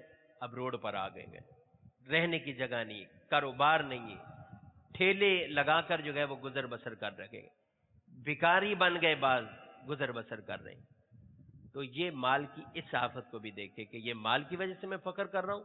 اگر یہ مال مجھ سے چھن گیا، کوئی نہ کوئی ایسا معاملہ ہو گیا، تو پھر میرا آگے مستقبل کیا ہوگا؟ اور یہ مال جو ہے وہ یہ مجھے اللہ کی عطا سے ہے، اس پہ تو مجھے شکر گزار بننا چاہیے. میں اللہ کے ہی بندوں کو حقیر جان رہا ہوں اور تکبر میں پڑا ہوا ہوں. تو مال کی وجہ سے تکبر کو اس طرح علاج کرے، پہلے اپنے آپ کو اس طرح ڈرائے، دیکھے مال چھن گیا تو پھر میرا کیا ہوگا، اور ساتھ ساتھ جو ہے وہ اپنی موت کو یاد کرتا رہے. غریب لوگوں کی طرف دیکھے، یا ان غریب لوگوں کی طرف دیکھے جو پہلے امیر تھے، ان کی طرف دیکھیں جو پہلے امیر تھے، بہت بڑے پیسوں والے تھے، اب ان کے حالات جو ہیں وہ کیا ہو گئے. روایت میں، حدیث میں یہ ارشاد فرمایا 6 قسم کے لوگ بغیر حساب کے جہنم میں جہاں داخل ہوں گے. ان میں فرمایا امراء ظلم کی وجہ سے، عرب عصبیت کی وجہ سے، سردار تکبر کی وجہ سے، تجارت کرنے والے جھوٹ کی وجہ سے، علم رکھنے والے حسد کی وجہ سے، اور مالدار بخل کی وجہ سے. تو یہ اس طرح بھی اس تکبر کا علاج مال کی وجہ سے جو ہے تو اس کا بھی علاج جو ہے وہ ہوگا. اور خوش نصیب ہے وہ مالدار لوگ جو عاجزی اختیار کرتے ہیں. اللہ کے نبی صلی اللہ تعالی علیہ وسلم نے ارشاد فرمایا، خوشخبری ہے اس شخص کے لیے جو تنگ دستی جن کو نہیں ہے، تنگ دستی نہ ہوتے ہوئے عاجزی تواضع اختیار کرے اور اپنا مال جائز کاموں میں خرچ کرے، مسکین محتاجوں پر رحم کرے، اہل علم و فقہ علماء سے میل جول رکھے. فرمایا ایسے مالدار آدمی کے لیے خوشخبریاں ہیں اس مالدار کے لیے. تو یہ باتیں جو ہے وہ مالدار بھی اپنے اندر اگر عز پیدا کرے گا تو بہت سی چیزیں اس کو حاصل ہیں. اور بھی کئی چیزیں. اب اگر نمبر جو ہے وہ 4 میں نے آپ کو حسب نسب، آدمی اعلیٰ خاندان کی وجہ سے یہ شہرت جو ہے وہ پاتا ہے اور یہ فخر تکبر میں پڑ جاتا ہے، دوسروں کو حقیر جانتا ہے. تو اس کو اس چیز پہ غور کرنا چاہیے کہ اللہ کے نزدیک کیا ہے. ان اکرمکم عند اللہ اتقاکم، اللہ کے نزدیک تو بزرگ وہ ہیں، عزت والے وہ ہیں جو متقی زیادہ ہے. اعلیٰ نسب ہے لیکن متقی نہیں ہے، اس کے اندر فسق ہے، فجور ہے، تو پھر اس کے لیے جو ہے وہ تباہ کاریاں ہی تباہ کاریاں. حسن جمال کی وجہ سے، خوبصورتی کی وجہ سے، طاقت کی وجہ سے، قوت کی وجہ سے آدمی کے اندر تکبر پیدا ہو جاتا ہے. لیکن اس میں اگر اس کا علاج کیسے ہوگا اس بیماری کا، کہ یہ خود پہلے اولن ایسے لوگوں کو دیکھے، حسن جمال والا، طاقت والا. یہ پہلی بات تو یہ ہے کہ یہ اس کو جو نعمت ملی ہے اس کو جانے کہ یہ میرا کمال نہیں ہے، اللہ نے مجھے عطا فرمائے، میرا کمال نہیں ہے. کیا ہم اپنے چاہنے سے حسن جمال کے اندر ہوئے؟ یہ اللہ کی نعمت تھی، اللہ نے عطا فرمایا. ہر آدمی اس کو اللہ کا ہی کمال، کیونکہ یہ عجب ہے. عجب خود پسندی. خود پسندی کا معنی یہی ہے کہ کسی بھی کمال کو، ذہانت کو، کامیابی کو، کسی بہتری کو یہ سمجھ لینا کہ یہ میرا کمال ہے. اللہ کی طرف سے جو ہے من جانب اللہ ہونے میں اس کو نہ قرار دے، بلکہ یہ قرار دے کہ یہ میری محنت، میری مشقت، میری جو ہے وہ شب و روز کی کاوشوں کا یہ ثمرہ ہے. تو یہی تو عجب ہے، اور عجب خود پسندی میں پڑ جانا یہ خود گناہ ہے، بیماری ہے. اعلی حضرت علیہ رحمہ فرماتے ہیں کہ عجب کا بھی علم سیکھنا یہ آدمی پر لازم ہے، یعنی خود پسندی میں آدمی نہ پڑ جائے. تو ان چیزوں کو اللہ کی طرف نسبت کرے. مال ملا ہے، اللہ کی عطا ہے. محنت اس آدمی کی شامل ہے لیکن اللہ کی عطا ہے، اللہ کی طرف سے یہ حاصل ہوا ہے. کمال اللہ کا ہے جو عطا اس کو فرمایا. مال ہو، خوبصورتی ہو، حسن ہو، جمال ہو، کامیابی ہو. کامیابیوں کی وجہ سے کہ آدمی کہے کہ میں جس چیز میں ہاتھ ڈالتا ہوں کامیاب ہو جاتا ہوں، جس چیز میں کرتا ہوں کامیاب ہوتے ہیں. فلاں آدمی، اس کو تو پتہ ہی نہیں کسی چیز کا، نہ اس کے بعد ایسا دماغ ہے، نہ ذہن ہے، حقیر جانتا ہے، دوسروں کو حقیر اور خود اچھا، اعلیٰ، برتر. تو یہ بھی ایک جو ہے وہ باطنی گناہ یعنی تکبر کی گناہ میں پڑا ہوتا ہے. ایسے لوگوں کو یہ سوچیں کہ یہ جو خوبصورتی ہے، معاشرے میں کچھ لوگ دیکھیں ایسے کہ جو بڑے اچھے طاقتور تھے، خوبصورت تھے، لیکن کوئی ایسا حادثہ پیش آیا، سب خوبصورتی چلی گئی ان کی، سب حسن چلا گیا. ایکسیڈنٹ ہوا، ٹانگیں ٹوٹ گئی، طاقت جو ہے وہ ساری ختم. اور طرح طرح کے جو ہے وہ ہم یہ دیکھ سکتے ہیں اگر کسی کو ان اسباب کی وجہ سے تکبر اور فخر جو ہے وہ آتا ہے. ایسے لوگوں کو چاہیے کہ وہ کسی ایسے ہاسپٹل کا دورہ کر لیں، دیکھ لیں، جا کر وہاں مریضوں کو دیکھ لیں، بالخصوص جو ہڈی کے ہاسپٹل ہوتے ہیں، تو ان کو اپنی طاقتوں کا خود جو ہے وہ اندازہ ہو جائے گا کہ کیسے کیسے جوان آج محتاج ہو کے پڑے ہوئے ہیں، کیسے کیسے جوان ہیں. تو پھر دل کے اندر اللہ کی یہ نعمت کا احساس ہوگا اور تکبر کی جو ہے اس لعنت سے آدمی جو ہے وہ بچنے میں کامیاب ہو جائے. تو اس لیے یہ جو اسباب ذکر کیے ان پہ غور کریں. ان اسباب کی وجہ سے اگر کسی میں یہ برائیاں پائی جاتی تو ان کو غور کرے، اللہ کی بارگاہ میں دعا کرتا رہے. تکبر کو نکالنے کا ایک طریقہ یہ بھی ہے کہ اپنے عیوب پر نظر رکھے، اپنے عیبوں پر نظر رکھے، اپنے عیوب پر، اپنی بداعمالیوں پر، ان پر جو ہے وہ نظر رکھتا رہے. تو پھر امید ہے کہ دوسروں کو ہم حقیر نہیں جانیں گے. یہ چند باتیں جو تکبر کیا چیز ہے، تکبر کے کیا اسباب ہوتے ہیں اور اس کا کیا علاج ہے، ان کو ہم نے سنا. اللہ کریم ہم سب کو تکبر سے بچنے کی توفیق عطا فرمائے. ہمیں تکبر سے بچ کر عاجزی، انکساری کی اللہ تبارک و تعالی دولت عطا فرمائے. آمین بجاہ النبی امین. دوسرے آج کا ہی ہمارا موضوع تھا، چند باتیں اس کے بارے میں بھی عرض کروں گا. اس کا بھی تعلق باطنی امراض میں سے ہے اور وہ ہے بدگمانی. بدگمانی قرآن مجید فرقان حمید میں اللہ تبارک و تعالی کا یہ ارشاد ہے، فرمان ہے، ان السمع والبصر والفؤاد کل اولئک کان عنہ مسئولا. بے شک کان سے آنکھ سے اور دل سے پوچھا جائے گا، سوال ہوگا ان چیزوں کے بارے میں۔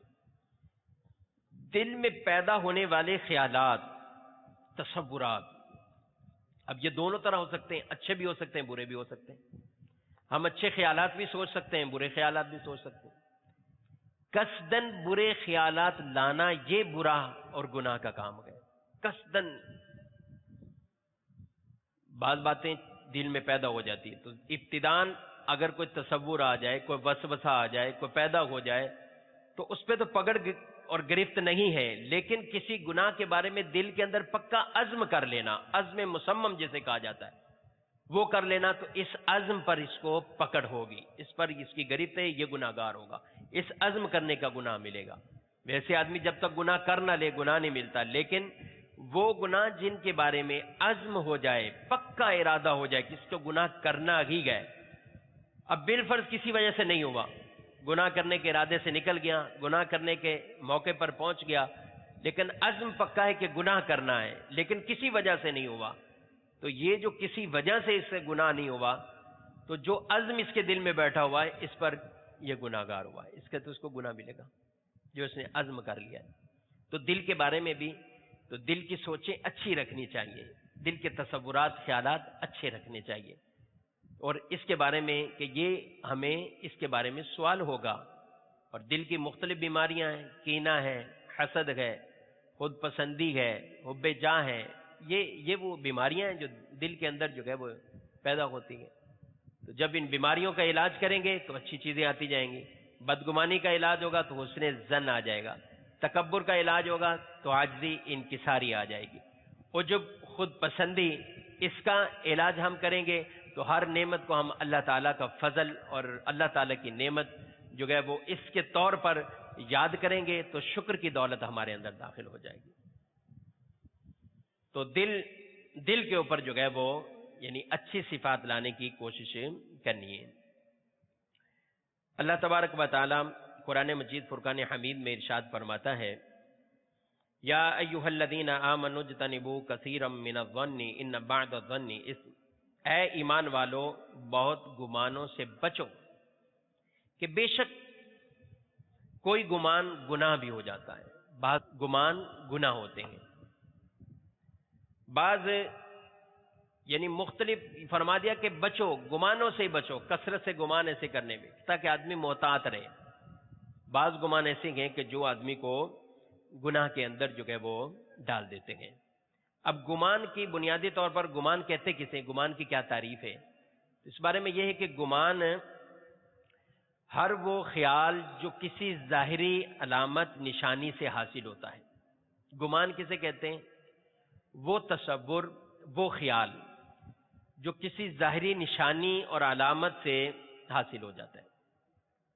مثال کے طور پر ہم کسی جگہ اگر دھواں دیکھ رہے ہیں اٹھ رہا ہے تو ہمیں یہ خیال، تصور، گمان کہ یہاں آگ ہے جس کی وجہ سے یہ دھواں اٹھ رہا ہے، تو یہ ایک ظاہری نشانی دیکھی، وہ ہم اس تک جو ہے وہ پہنچ گئے۔ گمان کی دو قسمیں بنیادی طور پر، اچھا گمان جسے حسن ظن کہا جاتا ہے، ذا سے ذا، حسن ظن، اچھا گمان، اور نمبر دو سوء ظن یعنی بدگمانی، برا گمان، اسی برے گمان کو بدگمانی بھی کہا جاتا ہے۔ حسن ظن اچھا گمان اور بدگمانی، سوء ظن برا گناہ۔ اب ان میں سے ہر ایک کی آگے پھر مختلف تفاصیل ہے۔ ان میں اچھا گمان رکھنا کبھی تو واجب ہوتا ہے، وہ کیا ہے کہ ہم اللہ کے بارے میں اچھا گمان رکھیں، مخلوق کا اللہ تعالی کے بارے میں اچھے گمان رکھنا۔ اور روایات میں گئے کہ اللہ تعالی، حدیث قدسی میں یہ فرمایا گیا کہ میں اپنے بندوں کے گمانوں کے پاس ہوں، بندے جس طرح میرے گمان میرے بارے میں کرتے ہیں، تو اللہ کے بارے میں اچھا گمان رکھنا ہے واجبات میں سے۔ عام مومنین کے بارے میں اچھے گمان رکھنا بعض اوقات کسی کام فعل کو دیکھ کر اس کے بارے میں حسن ظن کرنا یہ واجبات میں سے ہوتا ہے. اور عام حسن ظن رکھنا، نماز پڑھتا ہوگا کسی نیک آدمی کے بارے میں یہ گمان کہ یہ نوافل بھی پڑھتا ہوگا، نیک کام بھی کرتا ہوگا اور بھی نیک کام کرتا ہوگا، یہ اچھے اچھے گمان اس کے بارے میں، یہ حسن ظن مستحبات میں سے ہے. اور بعض اوقات کوئی ایسا کام دیکھ کر، کسی نیک آدمی کا کام دیکھ کر جس میں دو پہلو نکلتے ہوں، بظاہر کوئی برا پہلو بھی ہے لیکن کام جس نے کیا ہے وہ نیک آدمی، دیندار آدمی ہے، عالم کو ہم نے دیکھا ہے، اب اس میں ہم کچھ سوچے دوسرا پہلو بھی، تو اب ایسی صورت میں اعلی حضرت فاضل بریلوی رحمۃ اللہ تعالی علیہ آپ یہ فرماتے ہیں کہ مسلمان کا حال حتی الامکان صلاح یعنی اچھائی پر محمول کرنا، گمان کرنا واجب ہے. حتی الامکان اچھے گمان جو ہے وہ رکھے جائیں، جبکہ کوئی ایسا ظاہری بدگمانی والا کرینہ نہ پایا جاتا ہو تو اب واجب ہے کہ اس کو اچھے پر معمول کیا جائے. بدگمانی اس کی بھی دو طرح کی صورتیں ہیں، بعض اوقات جوازی صورتیں بھی ہیں اور بعض اس کی ناجائز والی صورتیں بھی ہیں. جوازی صورت کسی یعنی پہلی صورت بدگمانی کے لیے کسی کے بارے میں سے گمان کرتا ہے، فاسق معلن اعلانیہ گناہ کرنے والا، اس کے ساتھ ایسے گمان کرنا جیسے وہ کام کرتا رہتا ہے جو اس سے ظاہر ہوتے رہتے ہیں، ایسی بدگمانی اس کے بارے میں کہ جیسے وہ کام کرتا رہتا ہے، اعلانیہ گناہ کرتا ہے. ڈاکو ہے، ڈاکے ڈالتا ہے، مال جو ہے وہ لوٹتا ہے، اور طرح طرح کے اعلانیہ گناہوں کے اندر جو ہے وہ پڑا ہوا ہے. تو اس سے یہ گمان کرنا کہ یہ کام کرتا ہے، یہ کام کیا ہوگا، تو یہ چونکہ اس کے اعمال سے ہی ظاہر ہے، اس کے فسق سے ہی، یعنی وہ اپنے فسق میں ہی مشہور ہے اس کام کے اندر، تو اس کے اوپر جو ہے وہ کوئی حکم نہیں ہے. صدر الشریعہ مفتی امجد علی اعظمی علیہ رحمہ نے فتاوی امجدیہ میں ایک جگہ آپ نے نقل فرمایا کہ بے شک مسلمان پر بدگمانی حرام ہے مگر جب کہ کسی کرینے سے اس کا ایسا ہونا ثابت ہوتا ہو تو اب حرام نہیں. فرمایا کیسے؟ مثال کے طور پہ کسی کو شراب خانے میں آتے جاتے دیکھا، اب اسے آتے جاتے یہ معاملات اس کے مشغلے جو گئے وہ چل رہے ہیں، تو اب اس سے کہ یہ گمان پیدا ہو گیا کہ یہ شراب جو ہے وہ خور ہے، اگرچہ شراب پیتے ہوئے اس کو نہیں دیکھا لیکن یہ گمان پیدا ہو گیا، تو اس میں اس کا کوئی قصور نہیں ہے جس کا گمان پیدا ہوا. یہ تو اس پہ لازم ہے کہ اگر وہ شراب نہیں پیتا تو وہ ایسی جگہ پہ اپنے آپ کو پیش کیوں کیا ہوا ہے کہ لوگ اس کے بارے میں بدگمانیاں کر لیں. اسی طرح اور اعلی حاصل قیاس کئی ایسے گناہ جو گئے وہ سیدنا عمر فاروق رضی اللہ تعالیٰ فرماتے ہیں جو اپنے آپ کو خود تہمت کے لیے پیش کر دے تو وہ اپنے بارے میں بدگمانی کرنے والے کی ملامت نہ کرے. اب اس میں ایک یہ ہے کہ آپ اپنے ذہن میں سوچا یہ اس حد تک ہے کہ بدگمانی کی تو اس پہ پکڑ نہیں ہے، قصور نہیں ہے، علامت پائی گئی، کرینہ پایا گیا. ایک یہ ہے کہ اب اس چیز کو کیا ہم وویلا مچا دیں، بتا دیں لوگوں کو، اس کی اجازت نہیں ہے. دل میں جو خیال آیا اس پہ پکڑ نہیں ہے، یہ بدگمانی ہوئی اس پہ پکڑ نہیں ہے جب یہ کرینہ پایا گیا، لیکن اس کا مطلب یہ نہیں ہے کہ ہم اس کا شور مچا دیں، ہم لوگوں کو اس کا بتائیں، طرح طرح کی جو ہے وہ عیوب لوگوں کو ہم بتانے کے اندر پڑ جائیں، تو یہ نہیں ہے،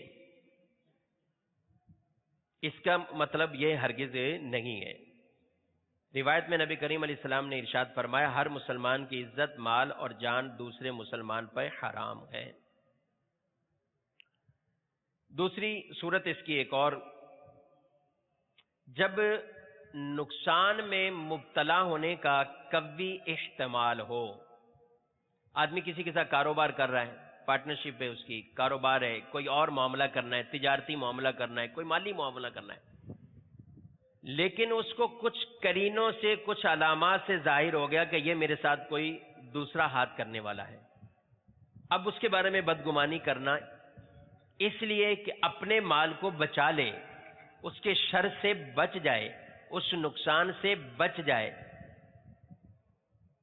تو احتیاطی تدابیر اختیار کریں اس کی وجہ سے، تو یہ بھی ٹھیک ہے، درست ہے۔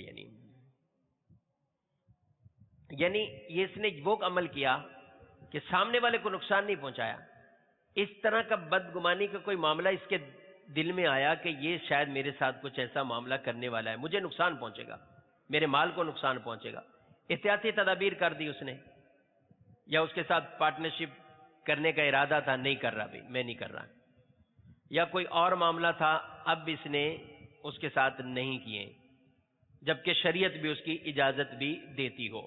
اس بارے میں ضرور جو ہے وہ ہمیں علم، یعنی اس معاملے میں اگر کوئی خاص معاملہ ہے، بعض اوقات آدمی خرید و فروخت کر لیتا ہے، پورا معاملہ بیچ دیتا ہے، سب کچھ کر لیا، اب شرعی طور پر لازم اس پر کیا ہو گیا، اس نے خریدا، اس نے بیچا، اس پہ لازم ہے قیمت دے، اس پہ لازم ہے کہ جو چیز بیچی ہے مبی اس کے حوالے کر دے، اب ہٹ درمی پہ آ جائے کہ میں نہیں دیتا، تو یہ اس ہوئی خرید و فروخت کو ختم نہیں کر سکتا، اکیلا ختم نہیں کر سکتا، تو اس لیے اس بارے میں رہنمائی لینا بھی ہمارے اوپر جو ہے وہ لازم ہوگا، تاکہ دوسرے کو بھی نقصان سے بچایا جائے۔ اپنے آپ کو نقصان سے بچانے کے لیے احسن تدابیر کرنا، یہ بالکل اس کا درست تھا، اس کا ٹھیک عمل تھا۔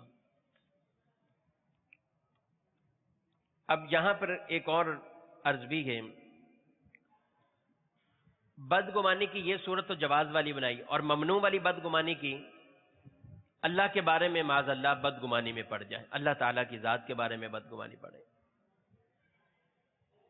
اور دوسرا یہ کہ نیک مومنوں کے بارے میں بدگمانیاں کرتا رہے، وہ کوئی عمل کر رہا ہے ہم اس میں بدگمانی کریں، یہ ریاکار ہے، یہ ریاکاری کی وجہ سے کر رہا ہے، ہمیں کس نے اجازت دی کہ ہم اس پر یہ حکم لگا دیں؟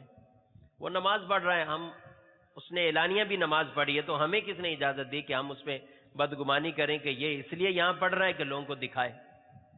وہ اگر ریاکاری کر رہا ہے تو اس کا تعلق اس کے دل سے ہے، لیکن ہمیں تو یہ نہیں ہے کہ ہم اس کے اوپر جو ہے وہ یہ بدگمانیاں کریں، کوئی ایسا کرینہ نہیں ہمارے پاس، تو اس لیے بدگمانی سے حتی الامکان آدمی بچتا ہی رہے۔ نبی کریم علیہ السلام نے فرمایا بدگمانی سے بچو، بے شک بدگمانی بدترین جھوٹ ہے، اس سے بچو بدگمانی سے۔ اور ایک اور حدیث میں ارشاد فرمایا جس نے اپنے مسلمان بھائی سے برا گمان رکھا، بے شک اس نے اپنے رب عز و جل سے برا گمان رکھا ہے۔ اب یہ کہ بدگمانی کسے کہا جائے گا؟ جس پر آدمی کی پکڑ ہو، گرفت ہو، گناہ میں پڑ جائے، تو اس کے لیے یہ کہ ابتداءً پیدا ہونے والا خیال بدگمانی میں نہیں آئے گا۔ کسی کے ذہن میں کوئی ایسا اچانک خیال آ گیا بدگمانی کی کسی کے بارے میں، یہ ریاکار ہے، یہ فلاں ہے، یہ فلاں ہے، بدگمانی کر لی، یا کسی اور گناہ کے حوالے سے کوئی بدگمانی کر لی، اچانک خیال آیا، کوئی کرینہ بھی نہیں، کوئی ایسا معاملہ نہیں، تو آدمی بچے، ان خیالات سے ہی بچے۔ لیکن خیالات ظاہر ہے، ذہن میں تصور خیال آ جاتا ہے، تو محض خیال آنے سے اس کی پکڑ نہیں ہے۔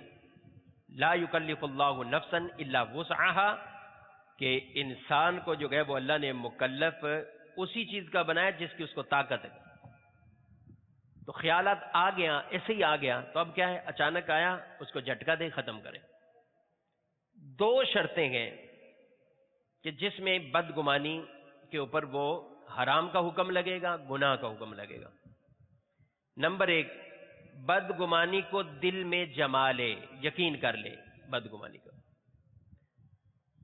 نمبر دو، اس کو زبان پر لے آئے اور اس کے تقاضے پر عمل کرے۔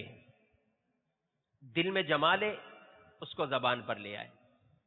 بدگمانی آئی، دل میں قرار نہیں پکڑا، بدگمانی آئی، جمایا نہیں، اس نے یقین نہیں کیا اس پر، جھٹک دیا اس کو، ختم ہو گئی، لیکن اس کے بارے میں جما لی اس نے بدگمانی دل میں۔ حدیث میں ارشاد فرمایا نبی کریم علیہ السلام نے، جب تم کوئی بدگمانی کرو تو اس پہ جمے نہ رہو، یعنی اس پہ یقین نہ کرو، اس کو جما نہ لو دل کے اندر ایسا۔ اسے دل میں جگہ نہ دو، تو فوراً اس کو جو ہے وہ جھٹک دیا۔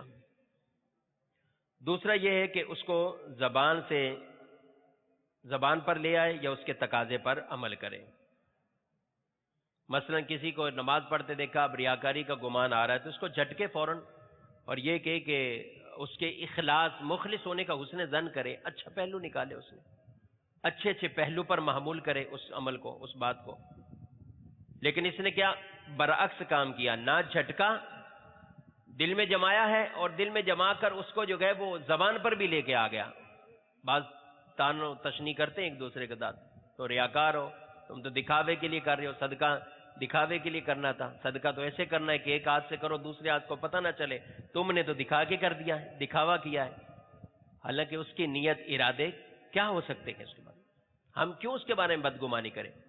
اعلیٰ حضرت فاضل بریلوی رحمۃ اللہ کی تعالی علیہ، آپ سے سوال پوچھا گیا کہ اگر کوئی آدمی مسجد بناتا ہے، مسجد کے حوالے سے اپنا نام لکھوا دیتا ہے کہ فلاں نے یہ مسجد بنوا لی ہے، تو یہ اس کا نام لکھوانا یہ ریاکاری ہے کہ نہیں، ریا میں داخل ہوگا کہ نہیں ہوگا؟ اس کو ریاکار سمجھا جائے یا نہ سمجھا جائے؟ تو جواباً ارشاد فرمایا کہ یہ عمل تو اس کے کئی نیت کے مختلف ہونے سے اس کا حکم مختلف ہے۔ اگر اس کا ارادہ نیت یہ ہے اس لکھوانے سے کہ لوگ یاد کریں گے، ان کو دیکھ کے یاد آ جائے گا، تو وہ دعا کر دیں گے، نام لکھا ہوا ہے، دعا کر دیں گے اس کے ایصال ثواب کے لیے، یہ نیت ہے، تو یہ تو بہت اچھی نیت ہے، محمود نیت ہے۔ اور ہم کیوں اس پر ریاکاری کا گمان کر کے گناہ کے اندر پڑ جائیں گے، بدگمانی کے اندر ہم جو ہے وہ پڑ جائیں؟ تو اس لیے حتی الامکان اس کو جو ہے وہ اچھے پر محمول کرنا، یعنی نہ دل میں جمائے، نہ زبان پر جو ہے وہ اس کا اظہار کرے۔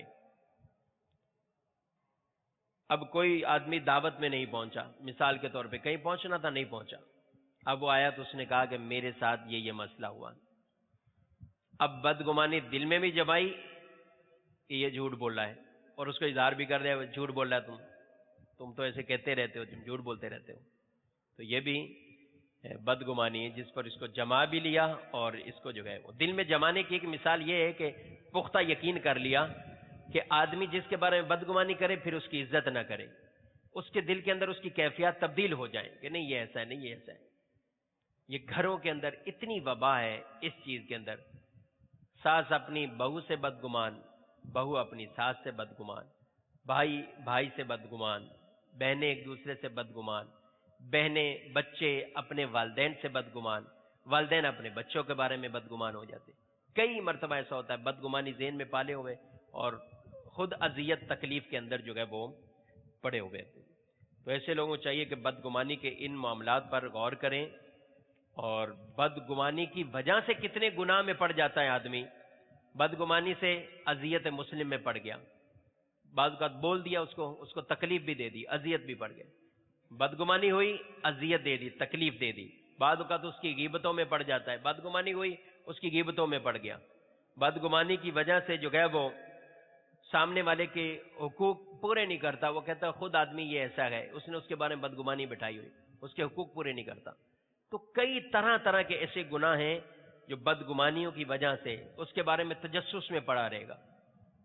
ایسے آدمی کو تو بظاہر جو ہے وہ دنیا کے اندر ہی تکلیفیں، اتنی اذیتیں پہنچتی رہتی ہیں، کسی کے بارے میں اچھے گمان کرو خود اچھے رہو گے، بہتر رہو گے، برے گمان کریں گے تو ان برے گمانوں کی وجہ سے آدمی خود بھی اذیت کے اندر تکلیف میں پڑا رہے گا۔ بدگمانی کے کئی علاج ہیں، جہاں اس میں بیماری آئے پھر اس کے ساتھ ساتھ اس کے علاج کے اوپر غور کرتا رہے، تاکہ بدگمانی کے علاج کر کے یہ ان بدگمانیوں سے بچا رہے۔ نمبر 1، بدگمانی کرنے والے کی چاہیے کہ مسلمان بھائیوں کی خوبیوں پر نظر رکھے۔ کسی بات کے بارے میں بدگمانی آئی، کوئی کرینہ نہیں ہے، کچھ نہیں ہے، اس کو دل میں نہ جمائے، اس کی خوبیاں دیکھے، اچھے معاملے دیکھے، یار یہ تو اتنے ماشاءاللہ بیان کرتا ہے، اتنے مدنی کام کرتا ہے، یہ سارے معاملات کر رہا ہے، یہ بھی کر رہا ہے، یہ بھی نیک عمل کر رہا ہے، اس کی اچھی چیزیں اپنے سامنے رکھے، تو اپنے دل سے کسی کے بارے میں پیدا ہونے والی بدگمانی اس کا علاج ہوگا، وہ بدگمانی جو ہے وہ اس کی دور ہوگی۔ دوسری یہ ہے کہ اپنی اصلاح کی کوشش کرے، خود عمل میں کمزور ہے جس کی وجہ سے بدگمانیاں دوسروں پہ اس کی آ رہی ہیں، اپنے عمل اور اصلاح کی کوشش کرے۔ عربی کا ایک مقولہ ہے کہ اذا ساء فعل المرء ساءت ظنونہ، کہ جب کسی کے کام برے ہو جائیں تو اس کے گمان بھی برے ہو جاتے ہیں، سوچیں بھی بری ہو جاتی ہے، اس کو ہر کوئی اپنے جیسا ہی جو ہے وہ دکھائی دیتا ہے۔ تیسرا علاج، بری صحبتوں سے بچے، ایسے لوگ جو ایسی باتیں ذہن میں ڈالتے ہیں ان سے بچے۔ کہ یہ علماء فرماتے ہیں کہ صحبت الاشرار تورث سوء الظن بالاخیار، بروں کی صحبت اچھے لوگوں سے بدگمانیاں پیدا کر دیتی ہے۔ بروں کی صحبت، آج آدمی بروں میں بیٹھتا ہے، علماء کے بارے میں بدظن ہو جاتا ہے، بدگمانیاں کرتا ہے، علماء کے بارے میں طرح طرح کے کلام کرتا گیا، ان کے اظہار کر دیتا گیا، تو یہ صرف نہ بدگمانیاں خود دل میں پالا ہوا، دوسروں کے بارے میں، دینی طبقے کے بارے میں، دینی ماحول کے بارے میں، دینی اسلامی بھائیوں کے بارے میں طرح طرح کی بدگمانیاں۔ تیسرا علاج یہ تھا کہ بری صحبت سے بچے۔ چوتھا یہ کہ جب کسی کے بارے میں بدگمانی آئے تو اس بدگمانی کے بارے میں حکم شرعی کو پیش نظر رکھے، اس بدگمانی کے بارے میں، اور اس بدگمانی کا انجام دیکھے کہ میں اس کے بارے میں بدگمان ہو رہا ہوں، میں اللہ کے عذاب سزا میں مبتلا ہوا تو میرا کیا حشر ہوگا، اس کے ذریعے اپنے آپ کو سمجھائے، اللہ کی بارگاہ میں دعا کرتا رہے، بدگمانی آئے تو اس کو جھٹک دے، فوراً دور کرے، حسن ظن کے پہلو تلاش کرے۔ کسی کو نعت پڑھتے روتا ہوا دیکھ لیں، ہم اس پہ بدگمانی کا حکم کریں، نہیں، حسن ظن کے پہلو نکالیں، اچھے پہلو نکالیں۔ حدیث میں ارشاد فرمایا، اچھا گمان اچھی عبادت ہے، اچھا گمان اچھی عبادت ہے۔ ان چیزوں پہ غور کریں۔ بدگمانی آئی ہے تو اس کو جمنے نہ دے، فوراً اس کا جو ہے وہ نکالنے کی جو ہے وہ کوشش کریں، دل میں اس کو جمنے نہ دے کسی کے بارے میں، یعنی یقین اس کو اس بارے میں نہ ہو جائے۔ تو ان چیزوں پر جب ہم غور کریں گے تو یہ ضرور بدگمانی سے جو ہے وہ بچنے کا ہماری جو ہے وہ صورت پیدا ہوگی۔ یہاں ایک بات اور عرض کرتا چلوں کہ بدگمانی کے ساتھ ساتھ ہمیں ایسے موقع مواقع دوسروں کو فراہم نہیں کرنی کہ لوگ ہمارے اوپر بدگمانیاں کرنے، یعنی تہمت کی جگہوں سے اپنے آپ کو بچانا ضروری ہوتا ہے کہ دوسرے نہ گناہ کے اندر مبتلا ہو جائے۔ ایک مثال کے طور پر میں آپ کو ایک مثال عرض کرتا ہوں۔ نبی کریم علیہ السلام ایک مرتبہ اپنی ازواج میں سے حضرت صفیہ رضی اللہ تعالیٰ عنہا، آپ جو گئے وہ حضور علیہ السلام ان کے ساتھ تھوڑا سا چلے، آپ اعتکاف میں تھے اور ان کو ان کے حجرے کے قریب چھوڑنے کے لیے آپ چلے، تو اتنے میں دو آدمیوں نے دیکھ لیا، مسلم شریف کی حدیث ہے، وہ بہت جلدی انہوں نے کی، آگے بڑھے۔ نبی کریم علیہ الصلوۃ والسلام نے ان دونوں کو بلایا اور فرمایا کہ یہ صفیہ بنت حوی ہے، یعنی میری زوجہ ہیں، اہلیہ ہیں۔ وہ عرض کرنے لگے، یا رسول اللہ صلی اللہ علیہ وسلم، یہ کیسے ہو سکتا ہے ہم آپ سے بدگمانی کریں، یہ کیسے ہو سکتا ہے؟ تو ارشاد فرمایا کہ شیطان انسان کے جسم میں خون کی طرح دوڑتا ہے، میں نے خوف محسوس کیا کہ کہیں وہ تمہارے دل میں کوئی وسوسہ نہ ڈال دے، خیال نہ ڈال دے۔ اس سے پتہ چلا، شارح بخاری علیہ رحمہ لکھتے ہیں، اس سے ہمیں معلوم ہوا کہ ایسے کاموں سے بچا جائے جو کسی کو بدگمانی میں مبتلا کریں، خاص طور پہ علماء، مقتدی، پیشوا حضرات، کہ ان کے لیے زیادہ ہے کہ لوگ اگر ان سے بدظن ہو جائیں گے تو پھر وہ ان کی باتیں ان پر اثر نہیں کریں گی، وہ اور بچیں۔ اسلامی بھائی جو دین سے جتنا قریب ہے، ان کو زیادہ اپنے آپ کو بچانا ہے، محتاط رہنا ہے۔ یہ نہیں سوچتے رہیں کہ ہم کسی ایسی جگہ تہمت کی جگہ پہ کھڑے ہوں اور یہ سوچیں کہ دوسرے اچھے گمان کرتے رہیں، دوسرے اچھے گمان کرتے رہیں۔ تو جب ہمارے یہ قرینے واضح ہوں گے تو دوسرا ہمارے بارے میں بدگمانیوں کے اندر پڑا ہوگا۔ تو اس لیے ان چیزوں پر اپنے آپ کو بدگمانی سے بچانا، اپنے آپ کو یہ ان کاموں سے بچانا بھی لازم ہے، اور یہ بھی واجب ہے کہ دوسرے پر کوئی کام ہمیں نظر آئے تو اس کو اچھے انداز پر محمول کرنا، یہ بھی ہم پر واجب ہے۔ ہم جو ہے وہ کسی کے بارے میں یہ دیکھیں عمل کرتے ہوئے تو ہم اچھی اچھی اس میں باتیں نکالیں، حسن ظن رکھیں۔ کام کرنے والے کے لیے یہ ہے کہ وہ بدگمانیوں سے اپنے آپ کو ایسے کاموں پر پیش نہ کریں کہ لوگ ان کے بارے میں بدگمان ہوں۔ اللہ کریم رب العزت جل وعلا ہم سب کو سارے باطنی گناہوں سے بچنے کی توفیق عطا فرمائے، اور قلبی دلی اچھی صفات وہ ہمیں اپنانے کی، دل میں بٹھانے اور جمانے کی اللہ کریم رب العزت ہمیں ان کی توفیق عطا فرمائے۔ آج یہ فرض علوم کے آخری بیان کا سلسلہ تھا۔ صلو علی الحبیب صلی اللہ تعالی علی محمد صلی اللہ علیہ وسلم۔ میٹھے میٹھے اسلام بھائیو، آج فرض علوم کورس کا اس بیان کے ساتھ اختتام ہو گیا۔ اللہ تعالیٰ جن اسلامی بھائیوں نے اس میں شرکت کی، جنہوں نے بیانات کیے، سب کے آنے کو، بیان کرنے کو قبول فرمائے۔ ہمیں زیادہ سے زیادہ علم دین حاصل کرتے رہنے، اس پر عمل کرنے کی توفیق عطا فرمائے۔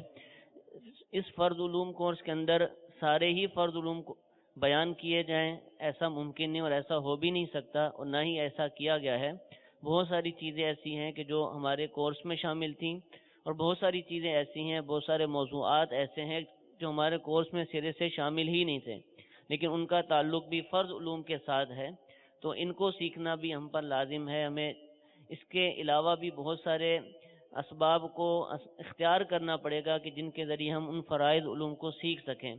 اسی میں سے ہمارا جو دارالافتاء اہل سنت کا سلسلہ ہے، اس کو بھی مسلسل دیکھنے کی نیت فرما لیجئے۔ الحمدللہ یہ سلسلہ فرض علوم کورس سے پہلے ہفتے میں 3 دن ہوتا تھا، فرض علوم کی برکت سے ہفتے میں 5 دن ہونا شروع ہو گیا، اور انشاءاللہ عز و جل یہ سلسلہ اسی طریقے سے جاری رہے گا، اور ہفتے میں 5 دن، ہفتہ پیر، منگل، بدھ اور جمعرات، اور اسی طرح اتوار والے دن بھی جو سلسلہ احکام تجارت ہوتا ہے وہ بھی دارالافتاء اہل سنت ہی کا سلسلہ ہے، وہ بھی فرض علوم سے ہی متعلق ہے۔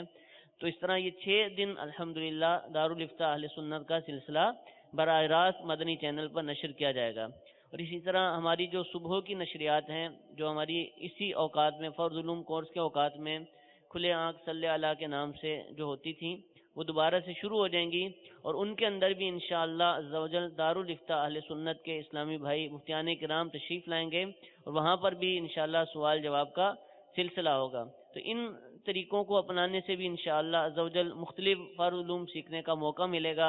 انشاءاللہ مجلس کی نیت ہے کہ جو فرض علوم کورس کے اندر جو موضوعات تھے، بیانات تھے، ان موضوعات کو دارالافتاء اہل سنت کے ہونے والے سلسلے میں باقاعدہ کسی ایک سلسلے میں ترتیب وار دوبارہ سے بیان کیا جائے، لیکن یہ سلسلہ رمضان شریف کے بعد ہی شروع ہو سکے گا۔ اسی طریقے سے فرض علوم کورس کے اندر جدول میں آپ نے ملاحظہ کیا ہوگا کہ روزانہ گناہ کبیرہ بھی لکھے ہوئے تھے کہ گناہ کبیرہ بھی بیان کیے جائیں گے، لیکن وقت کی تنگی کے پیش نظر ایسا ممکن نہ رہا، تو انشاءاللہ عز و جل یہ گناہ کبیرہ کا جو بیان ہے، مختلف گناہوں کا تذکرہ اس کورس کے اندر تھا، یا اس کے علاوہ بھی جو تھے، انشاءاللہ دارالافتاء اہل سنت کے سلسلے کے اندر ان کو بھی باقاعدہ موضوع کے اعتبار سے انشاءاللہ بیان کیا جائے گا۔ اسی طرح علم دین حاصل کرنے کا ایک اور بہت ہی پیارا ذریعہ وہ ہے جامعۃ المدینہ میں درس نظامی کرنا۔ الحمدللہ اس سے پہلے جو فرض علوم کورس ہوا تھا، اس کے جو شرکاء تھے ان میں سے کئی اسلامی بھائیوں نے 26 ماہ کا کورس کیا فرض علوم، اس کے بعد جو ہے جامعۃ المدینہ میں داخلہ لیا، اور آج بھی الحمدللہ جامعۃ المدینہ کے وہ طلبہ ہیں، تیسرے چوتھے درجے کے اندر الحمدللہ وہ پہنچ چکے ہیں۔ تو جو اسلامی بھائی وقت دے سکتے ہیں اور علم دین حاصل کرنا چاہتے ہیں، ان کو چاہیے کہ اپنے وقت کی قربانی دیجیے اور جامعۃ المدینہ کے اندر داخلہ لیجیے۔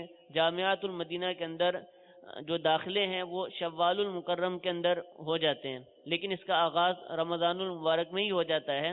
اگر آپ داخلہ لینا چاہیں تو اپنے شہر کے قریبی جامعۃ المدینہ کے اندر رمضان المبارک میں یا شوال المکرم میں رابطہ فرما لیجئے، انشاءاللہ شرائط کے مطابق داخلے کا سلسلہ بھی ہو جائے گا۔ اللہ تعالیٰ ہم سب کو عمل کرنے کی توفیق عطا فرمائے، ہفتہ وار سنتوں بر اجتماع میں شرکت کرتے رہیں، اور بہت ہی پیارا ذریعہ فرض علوم حاصل کرنے کا مدنی مذاکرہ بھی ہے۔ الحمدللہ ہر ہفتے کو عشاء کی نماز کے بعد باب المدینہ کی جو عشاء کی نماز ہوتی ہے، اس میں مدنی مذاکرے کا سلسلہ ہوتا ہے۔ اس کے علاوہ بھی مختلف مواقع پر مدنی مذاکرے کا سلسلہ ہوتا رہتا ہے۔ ان مدنی مذاکروں کو دیکھنے کی نیت فرمائیے، انشاءاللہ فرض علوم کے ساتھ ساتھ اور بھی بہت ساری حکمت بری باتیں سیکھنے کا موقع ملے گا۔ اللہ تعالی ہم سب کو علم دین حاصل کرنے، عمل کرنے کی توفیق عطا فرمائے۔ انشاءاللہ مفتی صاحب آخری کلمات ارشاد فرمائیں گے۔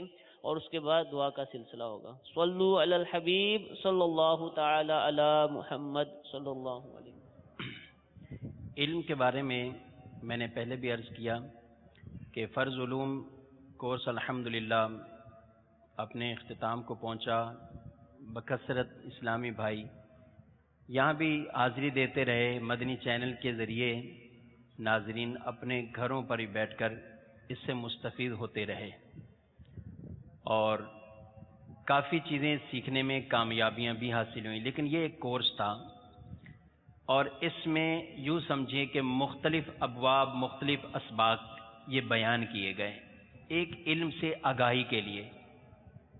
اب آدمی کو کیا چیز درپیش ہے، یہ سمجھے کہ میں نے فرض علوم کورس کیا ہوا ہے اور میں سب کچھ سیکھ گیا، اب میرے سارے کام ٹھیک ہونے گے، تو اس کا اندازہ شاید اچھی طرح وہ اسلام بھائی لگا سکتے ہیں کہ جو یہاں حاضر بھی رہیں، شرکت بھی کرتے رہیں۔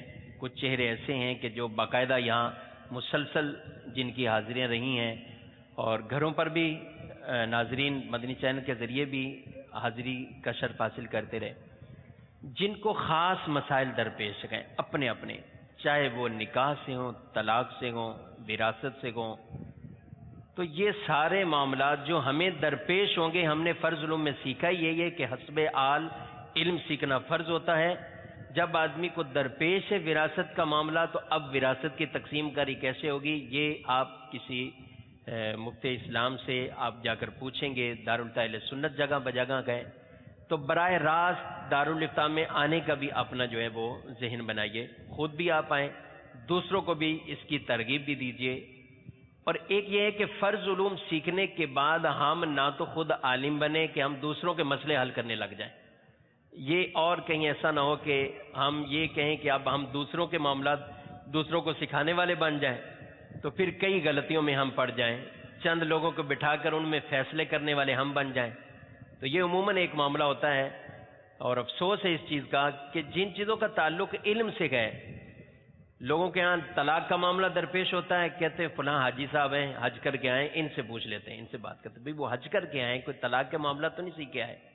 اچھا پھر کسی نمازی کو بٹھا لیں گے کہ یہ تو 20 سال سے نماز پڑھ رہے ہیں، ان سے یہ معاملہ ہم اپنا وراثت کا حل کر لیتے ہیں، تو وہ بھی بیچارے نہ منع کرتے ہیں بلکہ الٹا اس ایک گناہ میں پڑ جاتے ہیں کہ حق کا نہ حق کر کے اور نہ حق کو حق کر کے درست کو غلط کر دیا اور غلط کو ٹھیک کر دیا، تو کس طرح جو ہے وہ لوگوں کو بھی گناہ میں ڈال دیتے ہیں، خود بھی گناہ کے اندر جو ہے وہ پڑ جاتے ہیں۔ تو ان چیزوں پہ غور کرنا ہے، کسی کے ہم نے فیصلے نہیں کرنے گئے، ہم ان کی مدد کریں، ہیلپ کریں، ان کو علماء تک لے کر پہنچیں۔ دارالفتاء اہل سنت جگہ بجگہ جہاں جن شہروں میں واقع ہیں ان پر جو ہے وہ ان کے ایڈریس یہ مدنی چینل پر بھی وقتاً فوقتاً چلتے رہتے گئے، چھپے بھی گھومے گئے، آپ وہ حاصل کیجئے اور ضرور ان لوگوں کو اس طرف جو ہے وہ رہنمائی کریں۔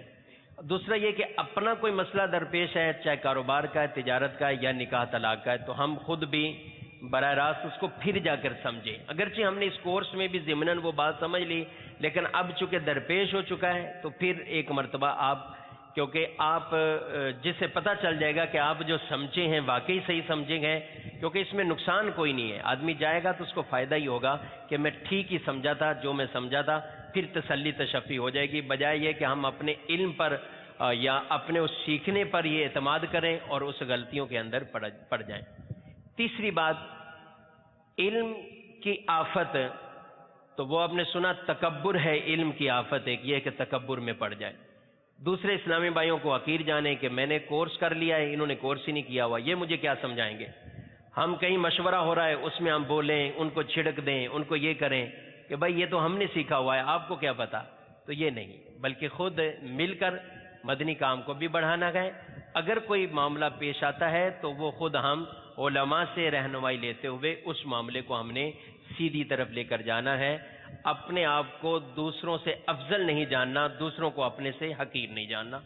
تیسری بات کہ علم کے حوالے سے علم تبھی نافع اور فائدہ مند ہوگا جب اس پر عمل کیا جائے گا، اگر علم پر عمل نہیں ہے تو پھر ایک کورس نہیں درجنوں کورس کر لیے جائیں، فرائض سیکھ بھی لیے، عمل نہیں ہے، کیونکہ ایک بڑا سبب ہوتا ہے بے باک ہونا، بے باکی۔ اگر خدا نخواستہ کسی میں بے باکی آ جائے تو پھر بڑی بڑی چیزیں جو ہے وہ پیچھے رہ جاتی. اس میں بے باکی دلیری آ جانا، گناہوں کے حوالے سے بے باک ہو جانا، شریعت کے احکام پر عمل کرنے کی بجائے بے باکی اور دلیری اس کے اندر آ جائے تو پھر علم، کیا لوگوں کو علم نہیں ہے کہ 5 وقت کی نماز پڑھنی چاہیے؟ علم تو ہے نا، سب کو یہ علم ہے. اتنا فرض علم تو سارے سیکھے ہوئے ہیں، بچے کو پتا ہے کہ دن میں 5 وقت کی نماز پڑھنی ہے. لیکن کیا ہے، مسلسل جو ہے وہ نافرمانیوں میں پڑے ہوئے گئے اور بکثرت لوگ اس پر عمل نہیں کرتے، نمازیں ترک کرتے رہتے. تو علم کا آ جانا اچھی بات ہے، لیکن اصل یہ ہے کہ علم کے ساتھ اس کے تقاضوں پر، اس کی شریعت کے احکام پر ہمیں عمل کرنا گئے، تبھی اس کا فائدہ ہوگا. قیامت کے دن سوالوں میں سے ایک سوال یہ بھی گئے، اپنے علم پر کہاں تک عمل کیا ہے. اس لیے اللہ سے دعا بھی کرتے رہیں اور کوشش بھی کہتے رہیں، جیسا بھی ذکر کیا کہ پورا علم تو جو ہے وہ کوئی بھی دعویٰ نہیں کر سکتا کہ میں نے سیکھ لیا، میں نے سکھا لیا.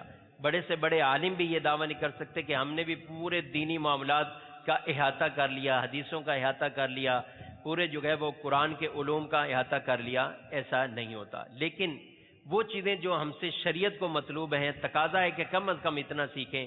اس کے لیے چونکہ مدارس میں بھی ان کا ایک اچھا خاصا معتدبہ علم سکھایا جاتا گیا اور ان کورسز کے ذریعے بھی یہ علم حاصل ہوتے ہیں.